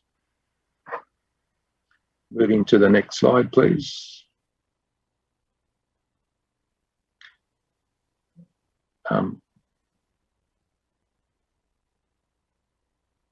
Thank you. I will hand back to Leo now. There's some very good questions that came up in Hui number 1 a couple of weeks ago, and I'll hand back to Leo. Or Leo, would you like me to to this? Thanks, Jeff. Oh, I'm getting feedback for your kōrero. No, I would like you to address this question. I think it came up last Hui, and also again from Georgina today, and it's, I think, I'm hoping I'm doing fairness to your question, Georgina, but others have sort of asked similar things. The idea of why would you as owners need to commit to land use that you own for this development when there could be alternatives that bypass your land or go around it? I think she used a phrase today, we could just wait until the other development occurs and make decisions based on that. So that would be the first point I'd ask you to deal with. There are a couple of questions after that that I'm going to just ask you to comment on as well. Kapai, Leo. So the question, and as Leo's just mentioned, very good question asked in the first Hui and asked again today with regard to why does the trust need to be involved now and instead wait for development to occur around them. So as per this slide, so the trustees believe both it's in the trust's best interest to be actively involved now to get the best outcomes for the trust. We've got a political environment we've got that is very conducive to a range of funding opportunities. We've got a council and council management and governance that is very supportive to assist in unlocking these opportunities. So we're in a space where there's a great opportunity to get the best outcomes for the owners and to achieve the trustee guiding principles. The alternative to wait for development to happen around the trust block could mean that these opportunities are not there at that time or in the future, or it could mean that opportunities to ensure that the best outcomes for the future of the block are compromised by decisions made in the land blocks and by the local authority and by government around the block. So the trustees have grappled with that, and they believe it is important to have a seat at the table, or the seat of many tables really, in order to get the best outcomes for the block. The question was asked at the last Hui about alternate access with regard to avoiding access through the trust block. I mentioned at the last there has been quite a lot of work carried out on a future bridge over the Kaituna River, and in the perspective at the very front of my korero, you would have seen there was a line on that, and you can go back to that slide, not now, but at your when you're ready, which is called the Kaituna Link. Now, there's been a lot of work done on that Kaituna Link access, which would go to the eastern end of the growth area. The investigations that have been done on that link show that it can be done, but it's got quite a few challenges with regard to the land it's got to cross. It's also got challenges with regard to rerouting substantive infrastructure to go and go around to that area. So in summary, there's been a lot of work done on that. It's been identified as a future long-term option, but it's been identified as not an option that at this point in time would enable the block to open in the near future. And that's predominantly centred on constraints, but also on infrastructure availability at the east end. So it is an option, but the council has done a lot of work on it, and the council have identified that it is not an option that they're prepared to pursue at this point in time, as opposed to in the longer term future. All right, thanks, Jeff. Before we go on to that next slide, there's just a couple of other matters. So it seemed to me in your answer, you've got council not prioritising that alternative, and you've got a more positive answer around the TK14 owners themselves, that the opportunity that's been put forward to develop TK14 land places the owners in a position of some considerable leverage, it would seem to me, given the political climate and the funding available. So I wonder if it's a good idea for us to consider after this that we summarise the alternative options clearly and get that information back out to owners as well, so they can see that there is both a benefit to owners by way of participating now and actively, but also that may be that the alternative options are not feasible from the council's perspective. I think it's important too that, and I don't hear the trustees to be saying this at all, they're not beholden to the council consideration of matters. I think it's really important to view what the council has done by way of their research. But ultimately, the message was very clear last hui. The trustees are here to focus on the owner's best interests, and that's their priority. Jeff, another question that's just arisen is around the costs associated with the various work streams. So you listed a number of work streams that were being undertaken, presumably by the council and others, in terms of the planning of all this. Are they work streams that have been funded by the council, or to what extent has TK14 been paying for those experts in the analysis? Just a short answer on that would be useful to clarify, please. Kapai, Leo, very good question. So all of the plan change work and all the investigations to date have been funded 50% by Tauranga City Council, and then the other 50% has been shared by the three main landowners. Of recent times, the trustees have made representations to council to defer their payments until the development can be enabled. So Tauranga City Council has agreed to that, but in summary, the substantive costs for the plan change are 50% funded by Tauranga City Council, and then the other 50% is shared equally by the three main landowners, which are Tumu Kaituna 14, the Karras-Hickson interests, and the Ford family.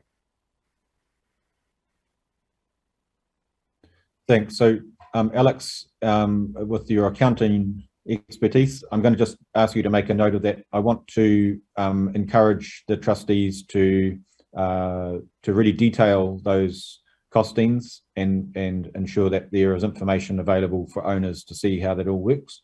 And I know that we've done that to a certain extent up on the website, and we can provide more feedback, I think, for the next hui.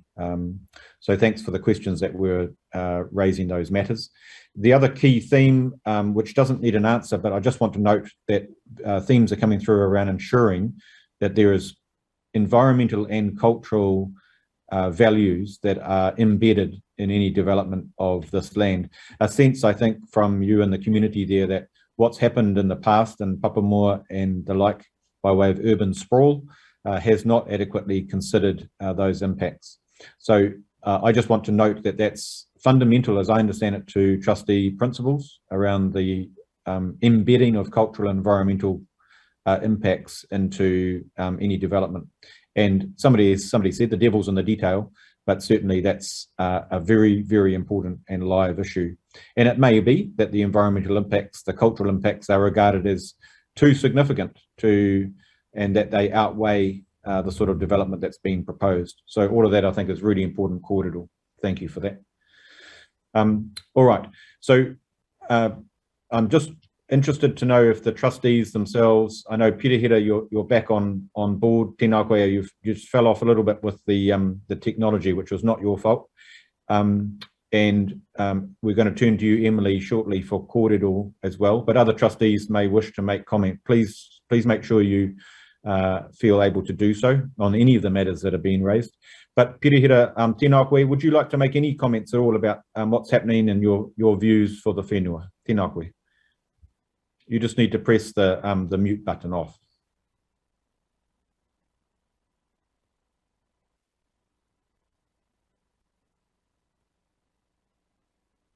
That's the little button down on the bottom left where it's got mute. Yep, you're away. Can you hear me now? Thank you. You go ahead. I've got also my internet connection is unstable. I'll keep the play. Look, as far as I'm concerned, I'm actually quite encouraged with what is happening, because I remember it as simply being a whole lot of sand.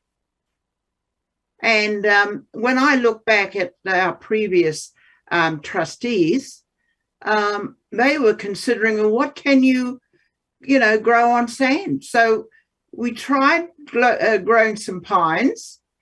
Also, we had a tenant who tried growing those orange type cucumber things, that was reasonably successful. But this is really, I think, inspiring for our shareholders. The point is we are making provision that our koike are going to be able to actually be on that whenua that belongs to them. We're also in looking at not only the financial return, but also the fact that eventually the return from that whenua will benefit my mokopuna tuaruas and their families. And so, for me, I'm an aged person, and I have all difficulties like any aged person. However, the brain's still intact, and while I've got it, I'm still going to use it. And for me, this is actually quite awe-inspiring. I only hope I can live to see its development. Kei te pai, Leo. Tēnā koe, Pirihira. Thank you for that. It's, I think, a compliment that you're an aged person. Nothing to be joyful. While the brain still ticks, you've got to use it, eh, Leo? Absolutely. So I'm going to move to Emily. Pirihira, can I just get you to press the mute button again? It just helps with the sound for those who are listening. Thank you. Emily, we're going to just turn to the next slide, which is the infrastructure corridors. And I wonder if you just want to have a kōrero about your thinking on this or any other of the topics that have been raised today. Ai, kia ora koutou katoa. Ko nongotaha te maunga, ko auahau te awa, ko te aroa te waka, ko auahau te marae, ko Ngāti Rangiwihi te hapu. Kia ora, my views and feelings on this kaupapa, we've been working on this like how Auntie Pirihira has explained that we've tried everything to see what is viable on our whenua. And now that we've been able to develop with this kaupapa, it's very exciting because something now is going to be done on our whenua to benefit us, our mokopunas and whānau in the future. And we've had a long association with Jeff because we've looked at all corridors, and this seems to be the more positive one that's going to benefit not only my generation, but all the generations to come in the future. And we've always stuck together as a team of trustees to see what is the more viable, more trustworthy development that we can bring through for our people. Because I know housing is a big issue for our people, no matter what, no matter what, because a lot of our people need homes. And if we can get this development through the door, it'll be a great achievement for us and the generations to come in the future. And I would like to bring on Jeff to kōrero about the infrastructure corridors and active reserve options and process. Kia ora. Kia ora. Jeff. And ka pai, Emily, thank you for that introduction. So the next part of the presentation, and this was touched on earlier, and there's been some good questions in this regard, is regarding the infrastructure corridors and active reserve options and process. So the slide in front of you just provides an overview of the context of these discussions, and that centres on two main infrastructure corridors. The names are the names to the west of the block. So these names aren't names that will necessarily apply through the block. And there's some discussion through the cultural work that's being done to have appropriate names for these corridors through the block. But for the purposes of this discussion, I'll refer to their names to the west, which is the Boulevard, which is the northern corridor. And that is will take up through the block an area of approximately 5.5 hectares.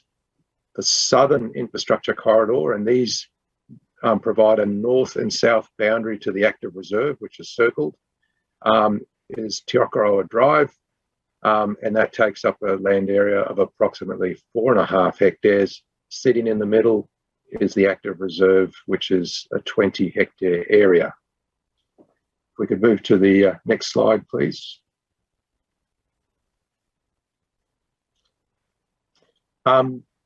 So very importantly, these infrastructure corridors and the active reserve are key elements for the plan change and for the growth area. But importantly, the benefits that they provide to the trust are important, and I'll take you through what they are. And firstly, they do enable the wider Tumu plan change. So that's, just to be very clear, it's an important part of the whole plan change, which is why council is working with the trust on this. They provide an important part of unlocking the entire growth area, and that because they not only provide transportation, they provide a corridor for water, wastewater, power, communications into the trust block and through to the other blocks.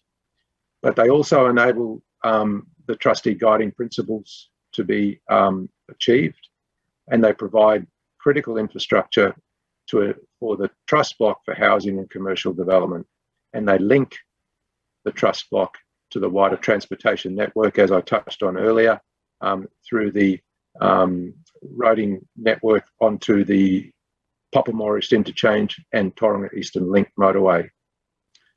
They will also enable funding opportunities to be realised. So a key part of the expression of interest document that's recently been completed is to show where the planning is up to and the immediacy of the opportunity. So to unlock those opportunities, the bureaucrats need to see that this is not something that is a long way down the track. It is something that in the relatively near future can be achieved. And lastly, and very importantly as a benefit, these infrastructure corridors and the active reserve provide the opportunity for income streams through long-term land leases and easements, which we'll touch on shortly. We can move to the next slide. So the options identified for the infrastructure corridors and active reserve are listed here, and I'll take you through each of them. There's been a lot of work done to understand what the opportunities and options are, taking into account the first of the trustee guiding principles, and that is the priority to retain ownership of the land. So the first option identified was that for these land areas, there's a Tauranga City Council interest in these areas enabled by the way of an easement, which is compensated for by way of the transfer of Tauranga City Council surplus land titles to the trust. And you'll see here it says adjacent to the Tumu Kaituna 14 boundary. So Leo touched on this earlier and asked me to explain a bit more. So there is Tauranga City Council has got surplus land adjacent to and immediately to the west and adjoining the trust's western boundary. This land is currently zoned land. The bulk of it is commercially zoned land. The council has agreed for this land to be considered for the purposes of what we're talking about today. They have work still to carry out with regard to consultation on the future of this land, and they have started, or they're about to start that work. But they've clearly identified this as an opportunity to enable the infrastructure corridors to be have their interest in them, to enable development. And as Leo said, it's an opportunity for the trust land holdings to be increased. The same premise applies to the next option, which is a direct land exchange. The trustees believe this is not the preferred option, but it is definitely an option where Tauranga City Council, in exchange for the surplus land, actually gets ownership of the corridors through the block. That's not the preferred option because it doesn't meet the requirements of the first trustee guiding principle. The next option is an interest in the land areas is enabled by easements and financial compensation. So it's really a simplified version of option one.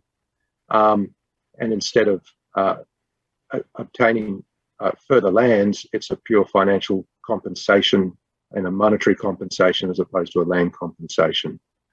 The fourth option is Maori roadways over the infrastructure corridors. This is a mechanism that is available through the Tutura Whenua Maori Act to provide roadways through land that retain in the ownership of the owners and enables carriage across those for the wider public. The fifth option is a long-term land lease greater than 52 years.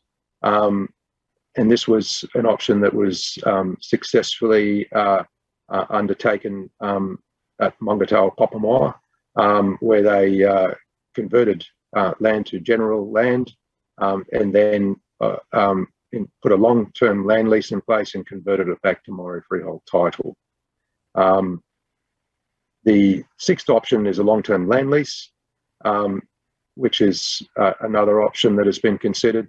There are challenges with that option with regard to getting substantive an overall owner approval in the vicinity of 75% of owners. That's an option, but it's seen as a challenge as far as getting taking it through the Te Tura Whenua Māori Act process. And then lastly, a covenant in favour of Tauranga City Council. That is probably the least attractive of all the options, in the sense that it carries risk for the owners, and it also carries risk for the local authority and infrastructure providers, because covenants are generally not seen as secure as easements. So that's the options that have been considered. On this next page, and I've touched on some of these pros and cons already, this is just a high-level summary of the pros and cons of each option. I won't take you through each of these because I've already really covered a lot of this already. At this stage, the trustees' preferred option is option 1, because that achieves the guiding principle number 1, which is the retention, or the priority retention of land. It also enables compensation by the way of additional land holdings to be gained. Option 2, very similar, and option 3, very similar, but that's more a financial, monetary compensation as opposed to a land compensation. Options 4, 5, 6, and 7 each are still very much options, but they have considerable challenges on both sides of the equation, both for the regulatory authority and Tauranga City Council and the infrastructure providers, but also for the owners of the block. So, as Leo has mentioned, we seek your feedback on those options, and this is really touched on this slide, which is the process, which is to engage with you, inform you, get feedback on these options, ultimately put forward formal resolutions, which Leo has touched on, and have a formal vote on the options. With the ultimate outcome is to take the beneficial owner preferred option to the Maori Land Court for approval. Jeff, can I ask, if you just go on mute? Oh yeah, that's better. Jeff, can I ask, thanks for the overview, and there's a lot of information in there, as you say. Just a couple of picking up on the themes of questions that are coming through. I want to have the opportunity to have the trustees answer fully afterwards and put that up on the website. But broadly speaking, I was interested in a couple of the questions which are looking at these infrastructure corridors and the costs of actually creating them. So you've got a sense of the land being used. The land might be taken by way of, say, an easement, and in exchange for that, the trust could get a range of compensation, i.e. monetary compensation, land exchange. Those matters are being discussed. But when it comes to actually bulldozing the corridor and then creating the infrastructure on top, would you just, with your experience, give us a sense of where the costs fall for that? Ka pai, Leo. Conventionally, and we're not talking conventionally here, but just to give you some background, conventionally those costs are in a designated corridor funded by council and recouped through development contributions as development progresses, and that's normally done on a per hectare basis. With regard to the Tumu block, the infrastructure costs up to the block will be funded by Tauranga City Council. So that's up to the western boundary, and those costs will be recouped through the development of the block, proportionally to the benefit of those costs through development contributions. Within the Tumu block, the council has made it very clear to all of the landowners in the block that they need to fund the infrastructure within the block. Notwithstanding that, these funding opportunities that I've spoken about earlier are where the trustees are looking to mitigate those development costs. And those development costs include obviously forming the infrastructure corridor from an earthworks and a physical sense, but the key cost is putting all the infrastructure that you don't see in, and that's the wastewater pipe work, the water pipe work, the electrical reticulation, and the communications. So one of the key objectives of the trustees is to work through the government funding opportunities to enable as much of those costs to be funded to unlock housing and development opportunities for owners. I'll get you to mute. Thanks, Jeff. There's a number of items that fall out of there, and so I'm going to just let the owners know that we will, and some other questions that are coming through here relevant to this too in terms of the infrastructure payments. So we'll put together, I'll encourage the trustees to put together responses to this, both to the next TUI and before the next TUI, posted up on the website. To the extent that I can, there's a comment I just want to make to Arthur Flintoff, a couple of comments you've made about easements and your concerns about them. Certainly any legal mechanism needs to make sure that there is continued reference to the landowners, and the intention was that the land would retain its status as Māori land. So that's one of the benefits. But covenants and easements can allow for regular check-ins, if you like, through the life of the encumbrance, so that the relationship between the user of the land and the owner of the land continues. What you don't get when you vest land out of ownership is that the continued relationship is often quite arrogantly treated by councils. So I would be thinking that the trust would be looking at legal mechanisms which made sure that as part of the title that's registered on, part of the encumbrance that's registered on each of the title, there are mechanisms for continued relationships between the council and the underlying landowner. Otherwise, you do run the risk of that disconnection. There are some themes that are coming through in terms of the questions, which I feel that we've answered only in a light way, but we're trying to address them, and with a commitment to providing you more information thereafter, especially around the infrastructure. So let us just move on. There's a comment there about whakawhanaungatanga for the other Māori land blocks. There were a couple of questions about whether they are involved or not, and we did answer that in one of the slides. So I will certainly take that under advisement as well, thank you, and bring that feedback through to trustees to make sure that the other Māori land blocks are consulted and involved to the extent that they wish to be. And there was also a further comment about engaging specifically with the hapu authorities, which I thought was an important point to raise as well.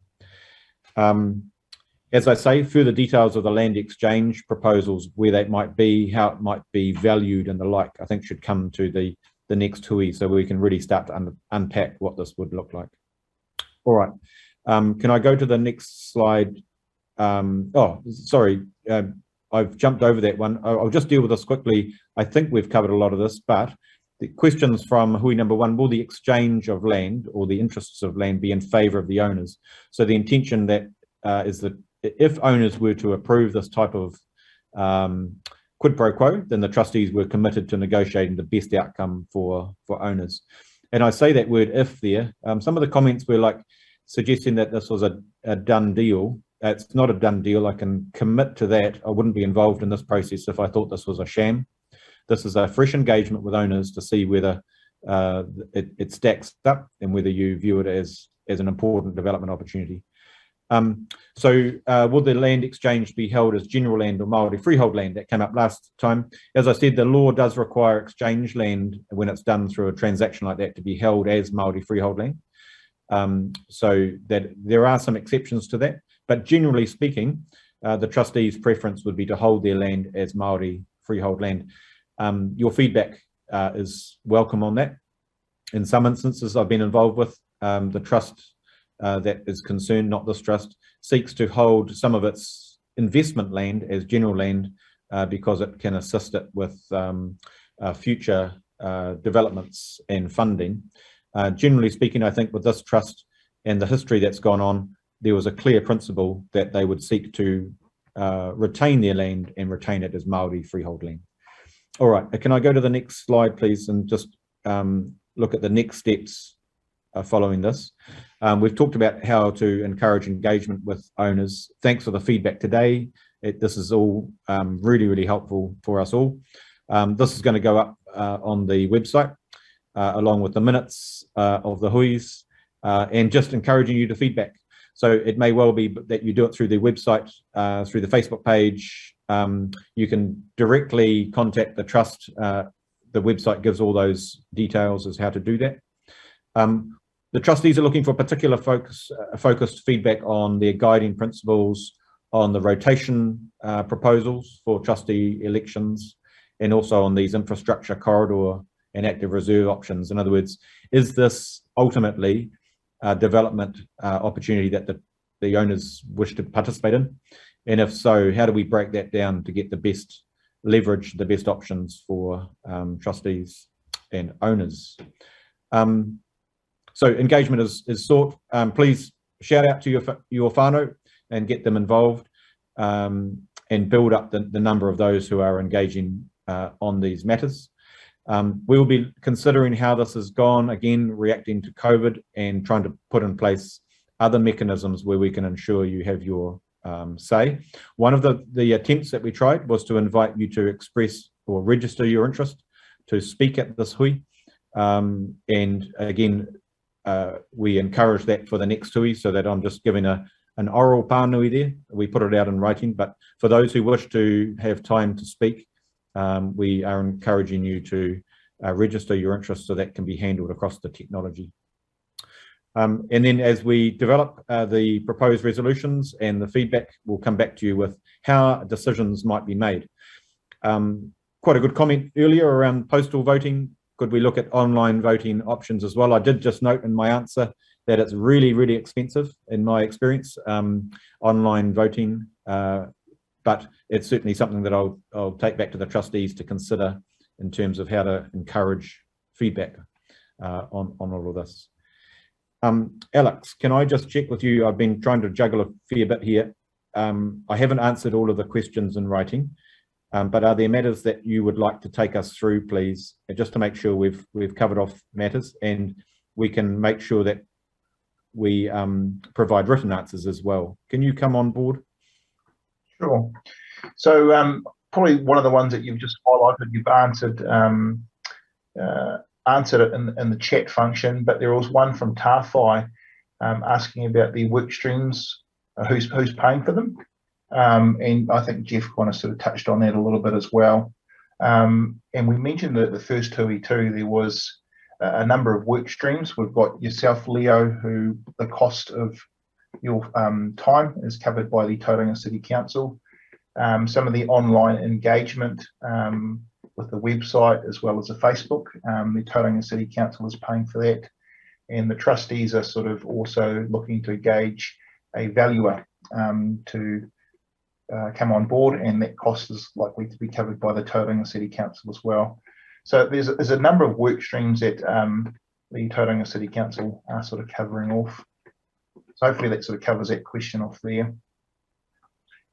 There's a question, might just go through the questions here, Leo, from an anonymous attendee. Given that the TK14 money has been used for development costs, where was the permission from the owners to allow that to happen? Previously, the trust annual report show a small I think the wording's not quite right, $600,000. I think I've mentioned before in previous hui, to date there's about $2.5 million in development costs that have been capitalised on the balance sheet.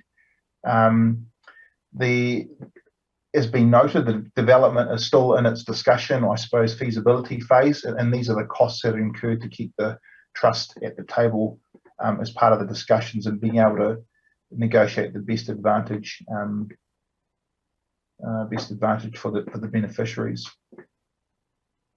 There's a question here from Arthur Flintoff.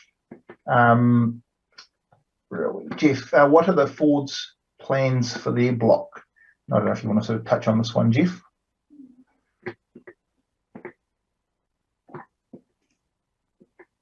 Kia ora. Thank you, Alex. So probably the best way to answer that is to go back to the draft structure plan, which is about 5 or 6 slides.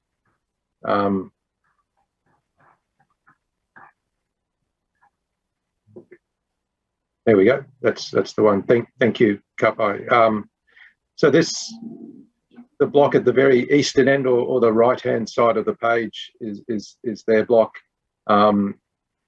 Their plans based on this draft plan are for a substantive amount of residential development, and that's shown in the yellow and orange colours. They're looking to have some higher density development on their block. So we're more some multi-use or multi-level development, multi-unit development, and that's been discussed with the council as far as the landscape and visual assessment criteria are concerned. They also propose in the middle of their block for a small town/neighbourhood centre where there'll be some retail activity. So that's from a high level point of view, that's the plans for their block. And again, it's draft. It's had their input into it, obviously, but this whole plan remains draft. It's still got to go through various processes before it can be enacted.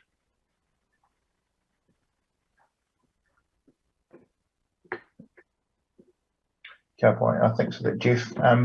There's probably 3 questions in the Q&A tab from the anonymous attendee.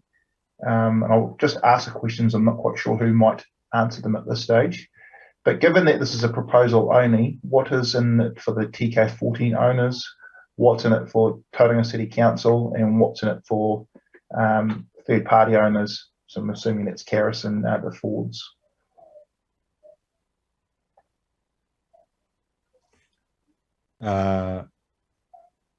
So looking around the table, I think those questions are really relevant. This is a development proposal that seeks to provide benefits for all the parties, it would seem to me. But what I heard from the trustees, what they were focused on, how would it benefit the TK14 owners? That's really the key question. And so the guiding principles sets out how the development might meet those objectives in the current political environment better than the way the land has been used. And I just want to refer back to Peterheada's comment about the opportunities that she sees for her moko. So we'll come back and assess whether you need further information on that, but the focus is, I say, from the trustees on what's in it for the TK14 owners. But it's clear to me that other landowners around would benefit from development, for sure. Alex? All right, next question, and I'll go just in the chronological order here now. It's from Georgina. Just thanking Peterheada and Emily for their kōrero, sort of partway through the presentation. And it's maybe more of a topic to sort of ponder, a question to ponder. Are we simply asking yesterday's people to provide solutions for tomorrow? So not sure how you want to address that one, Leo. Probably something to take back for the trustees to consider. Yes, no, I think it's a theme for some of the owners, which goes to, and this came up the first hui, can we have a election of trustees, of all trustees, before development takes place? And so I spent some time both last hui and this hui talking about the balancing of the priorities of trustees and the validly appointed trustees at the moment getting on with their mahi, as well as introducing a rotation scheme. So I think that's been answered, but certainly, Georgina, your concerns about that are noted. Absolutely. Thanks, Leo. Next question's from Karen. If nothing has been achieved for this development by the trust, how does the trust justify spending over $2 million of trust funds up until this point? Maybe I can sort of answer that one there.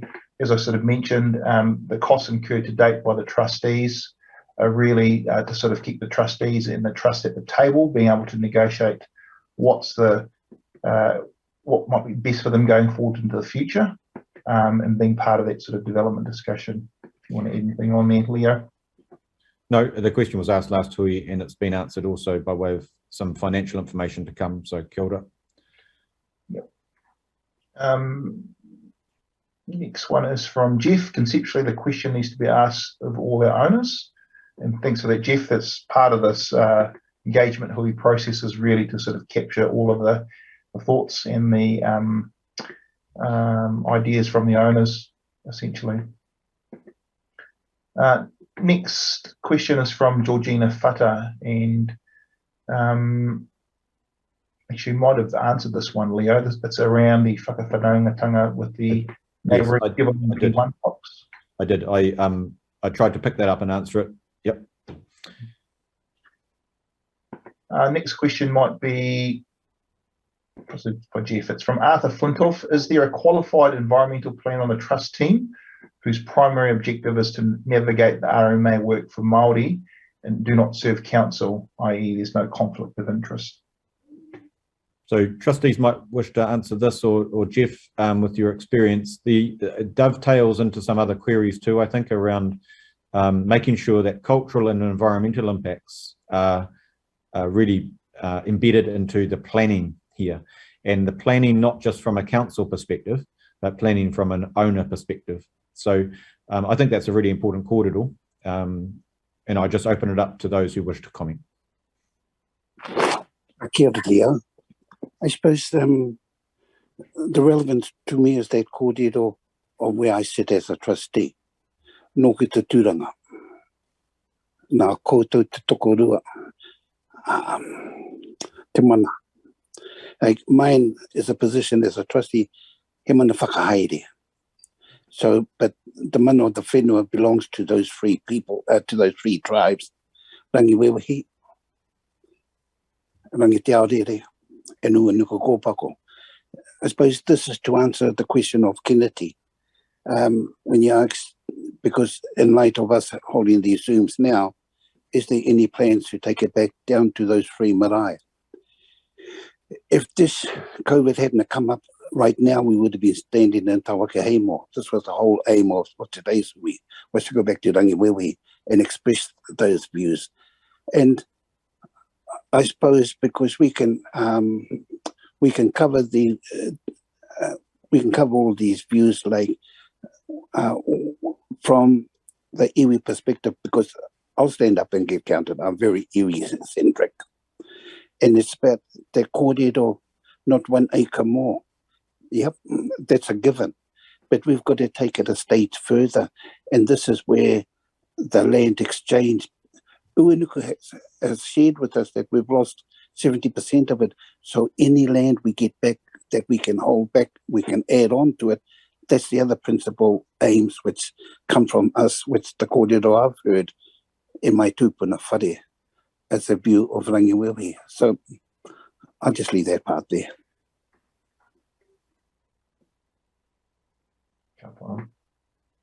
Kia ora for that, Anaru. Just before I sort of ask the next question, I see Uncle Malcolm, you've jumped off the panel. I've just seen your request to sort of come back in. If you can see something that flashes up on your screen, there you go. Come back in. Alex, so what I'll do, thank you, Anaru, for that, and just addressing that other kōrero about engagement. I think the issue around expertise in terms of environmental planning is really important. and we'll take that feedback from you. There was feedback also on the first tui about ensuring our advisors to the trust are cognizant of tikanga Māori and the like. So I just want to not leave it hanging there, Alex, and just came in there. If you want to carry on, I just note that those who are shown anonymous attendee, Alex, we've got a clarification down the bottom that it's Sam Williams that's asking the questions. It's just that his system comes up as anonymous. So tēnā koe, Sam. I think this next question is yours. Kia ora, Alex. Sorry, Leo, just one of the things I wanted to add to what I had said earlier with the historical review. It was all about people arriving and people settling, people losing it, and then people coming back. But the biggest point, and I think this has a lot to do with the taiao, with the environment, is that the land is there in the beginning. So whilst we need to think about our engagement as a group of people in a particular place, we have to first of all start off with the land itself and what it has to say.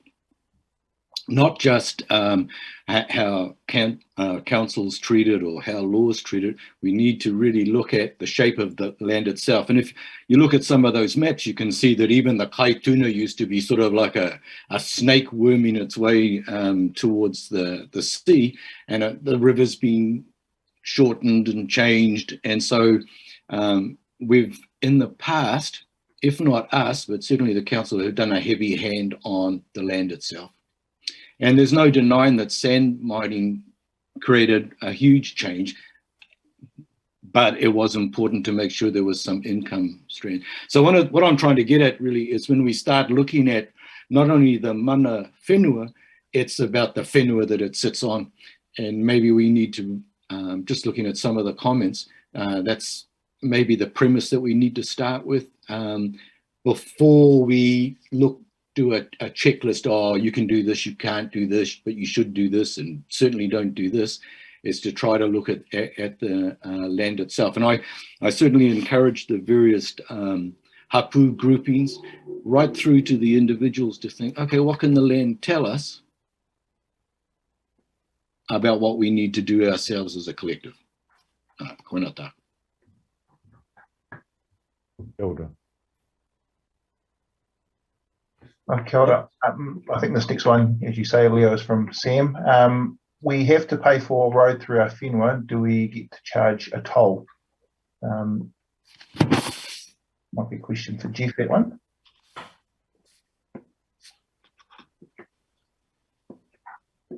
Kia ora. At this stage, there's been no discussion on tolling. Tolling of state highways is something that is enabled in specific circumstances through special legislation, but there's been no discussion or korero on tolling roads through land blocks that are not state highway roads. Okay, well, thanks for that, Jeff.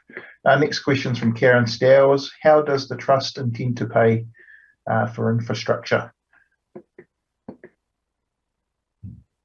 Any takers on that question?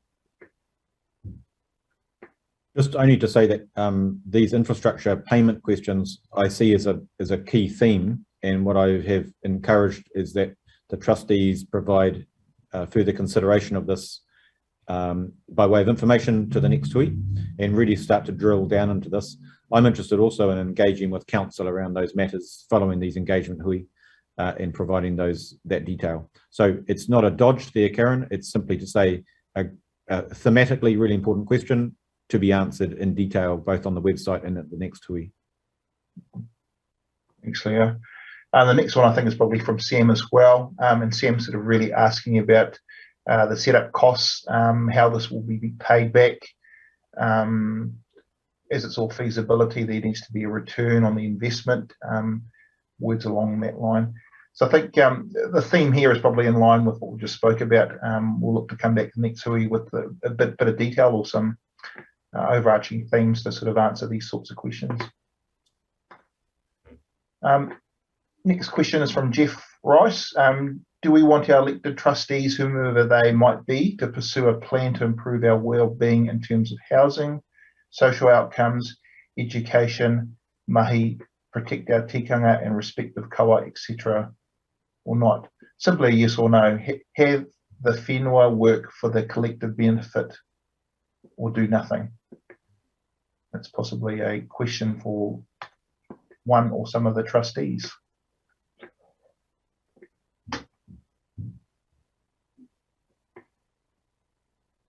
Yo, ke kona koe. Koe ne tā koe re karakaki nei koe, ko uru mai koe. Nā te mea, e te marama koe i te hohontanga o ngā whakaro te mau. No kona ngā wāhi e toru e whahuangia nei e ana ru, mātau no wena. E hia lau kei te kai. E tiro pēnei mai ana, kei te rongo moe nei, a hutang kei te pātai mai, hea te rongo. Nā reire, nā tō urunga rawa mai reo, ka waimari. He rawa e hoki koe te whakautu i ngā koro taumaha. Kai paraona kia koe. Nā reira, koe nei tāku e mihi autuni. Ka te arohato ki te kai. Ka te tiro pēne mai. A kāti ko tā mai te maisi te marona. E mahi wāna māku aku ni o mā mātau. Me ka tare. Nā reira, koe na noho Leo. Ka pai te ronga. Engari, kei konei tō mātau e āhua maharahara nei. Ka whakatutukingi ake te kāwantanga. Te ohaki o mātau mō ngā hia o mātau i runga i te āhuatanga kia whai wāhi hohun tātau ki te kaupapa e whaia nei, e whaia nei e mātau. Nā reire, ka pai e mihi tonu ana, kia koe kia tātau. Nā reira, he mea no kia hui akanohi tātau kia tātau. Kia wānangi anō tia e tahi o ngā mea e pātai tai tia mai nei. E ngā mea ke wahona e whakataitai mai nei kia tātau. Nā reira, ka ana opening te whakaroa, kia te tiro whakamua atu ki te hui e whai mai ni tēnei. Engari kia au, kia hui tahi anō tātau, i wainui a tātau. Ko te raru o tēnei, kei te pai karahingia mai e tahi o waho.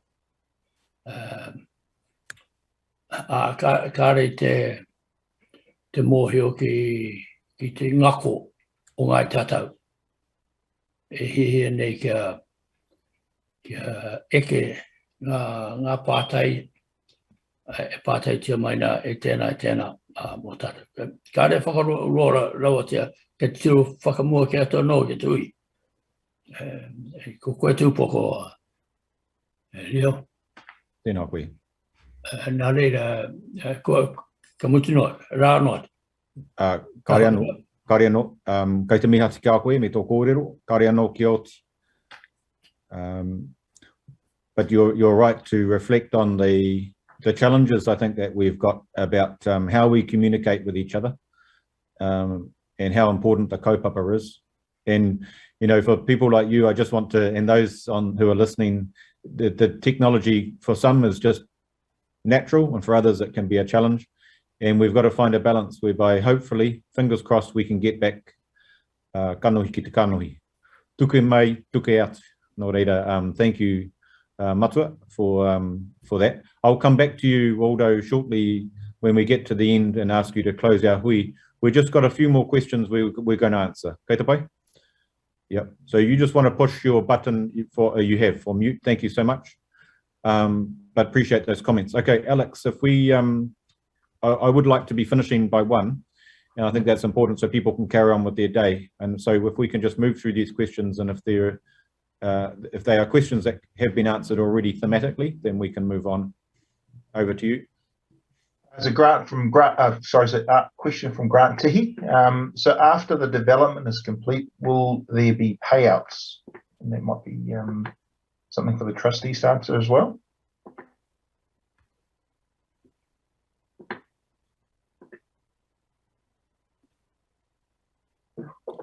So the question of future dividends and financial compensation is something that I would like to just note Grant is asking about. I don't think that it can be answered today definitively.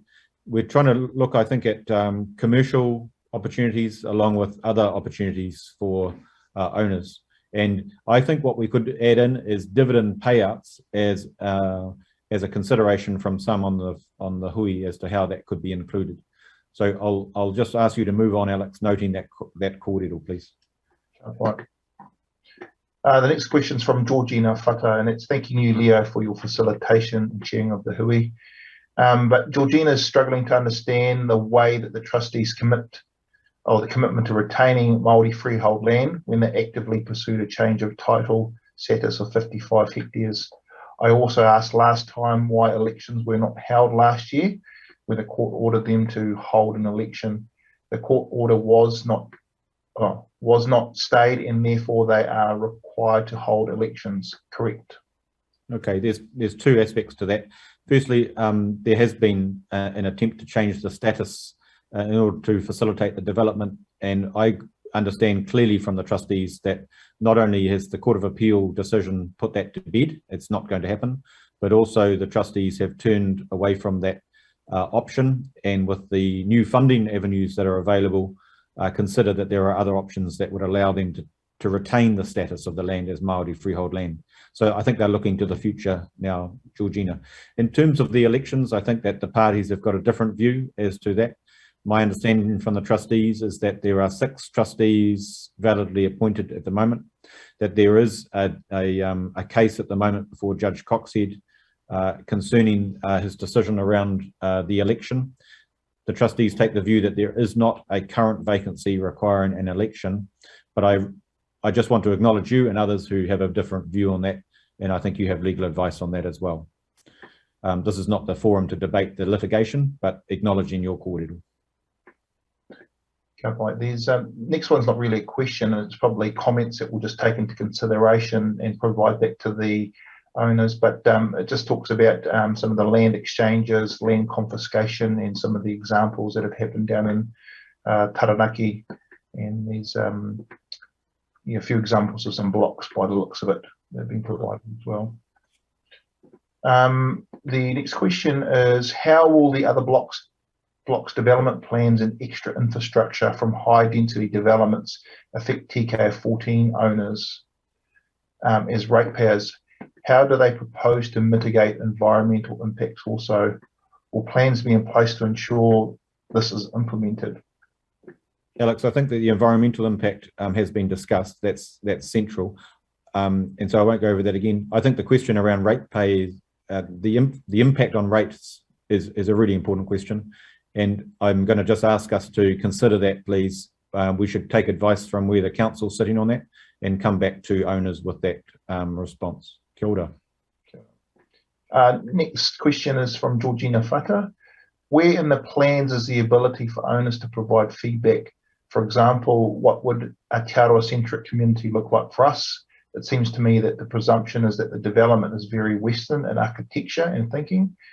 Jeff provided a comprehensive plan that started back in 2006, and nothing in that presentation signaled to me that Māori landowners had any influence at the beginning, middle, or end.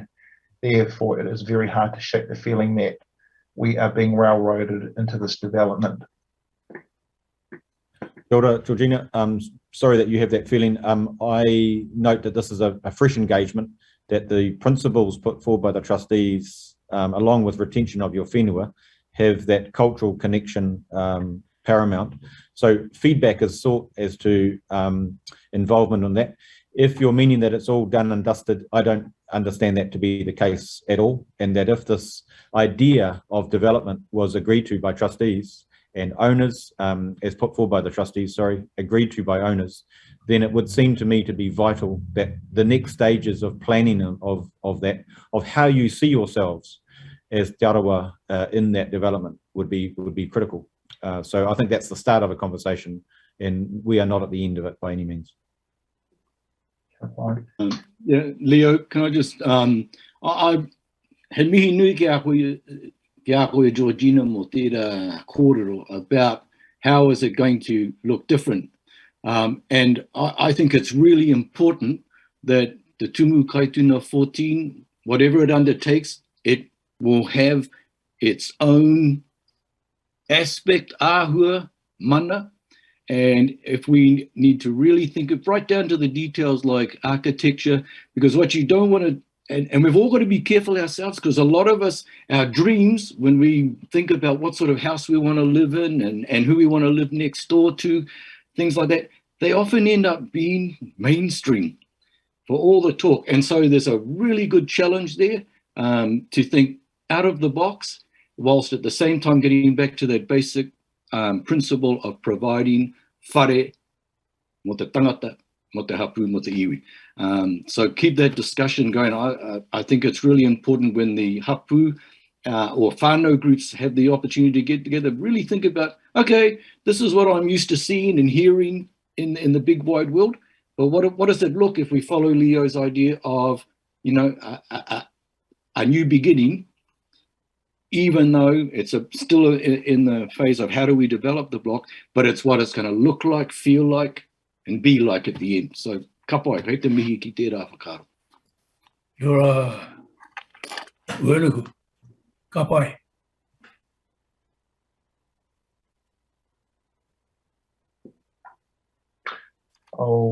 You're just on mute there, Leo, but I will go and... There's 3 questions to go, and then we're going to call the end of the questions after that, but any further written questions will certainly be answered after the hui. If you carry on now with Tewe's question. Yeah, Tewe Pani. It's not really a question, it's just a suggestion to the trustees around independent election services to be able to run online elections. So thanks for that, Tewe. We'll take that into consideration and make contact with them. The next one's from Tawhai. This is a culmination of my questions, and I believe this may... Oh, something's popped up. I believe this may be what you are saying. You are asking the trustees to provide us the due diligence for this proposal.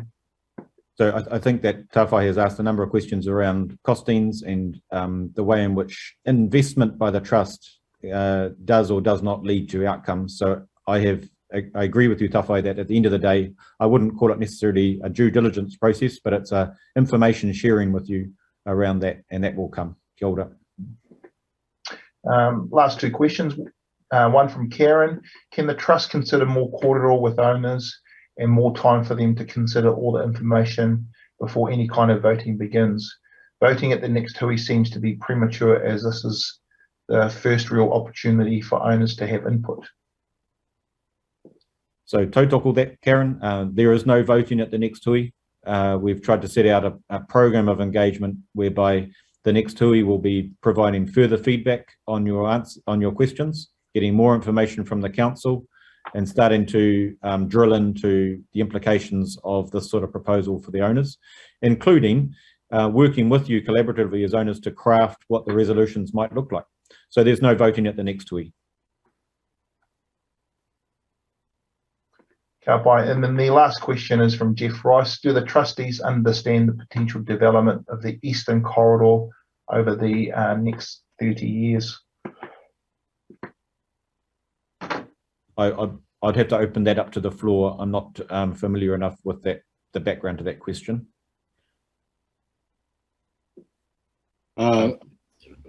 What I I don't understand it completely, Jeff, but what does concern me that, and for many cases with Māori land, the biggest enemies, legislation, rates, and sort of this wave of development around you that sort of forces you into the to the model that's already in place. So there's some real thinking that needs to go around that to make sure that we gain benefits from those other developments without being swamped by them. Which is a good way to sort of conclude, I think, because what I've got out of today's hui is it's to place the owner's interests paramount, both in terms of the way in which the impact of the development is happening around you, but also to create the sense of what could be different and special and unique about the future. How can you place your values and your concerns and your principles at the center of the development? And hopefully the trustee principles that have been put forward give you some confidence in that regard. But it's been awesome to see that feedback come through about just how fundamental that is for the owners. So thank you for your engagement, everybody. We're just at 1 o'clock. I think that's been a good hit out.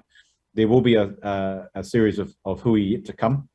And for those who sat through the presentation today, I hope there was something in there for you to allow you to get energized. My plea to you, please, is to send the message out to your own whānau. This is going to be potentially a really, really critical decision in the future for your mokopuna. And it'd be great to have you fully involved and others around you who are involved as well. Thank you to the trustees for your participation and answers. Thanks to our advisors and the technical team. There's a lot of work that goes on behind the scenes to bring this hui together, and we do appreciate that. I want to just check in with the trustees and the advisors and make sure I haven't missed anything out, or if there are any final other comments you'd like to make. And if not, then I'm going to ask Waldo to close our hui. But before we do that, trustees, koutou mā, is there any other final comments you'd like to say? Oh. We're all good? Thumbs up, ka pai. Waldo, tēnā koe, if you can take yourself off mute, just by pushing that little button, and then send us off into the weekend, please. Especially me, because I'm in the middle of earthquake country by the look of things. Nō reira, tēnā koutou katoa. Kia ora. E te mea ngaro pēte. E tuku whakamoe me ti whakawheta ni kia koe. Mō ngā koro katoa tēnei hui. I tuku mai e koe tō o whakaro hei āwhina ke ia mātau ke katoa e ngā kaupapa ki tāu e pai ai, ki tā mātau i he ai, i runga te matua, te tamatu wai rua tapu. Āmene. Āmene. Hei kona, ka tiro whakamua ki tu wā ka hui tahi anō tātou. Ki kona. Tēnā koe. Thanks, Waldo. If you just want to press mute now, and then you can press the leave button, and then our hui will close. Okay. Thank you. Tēnā koutou.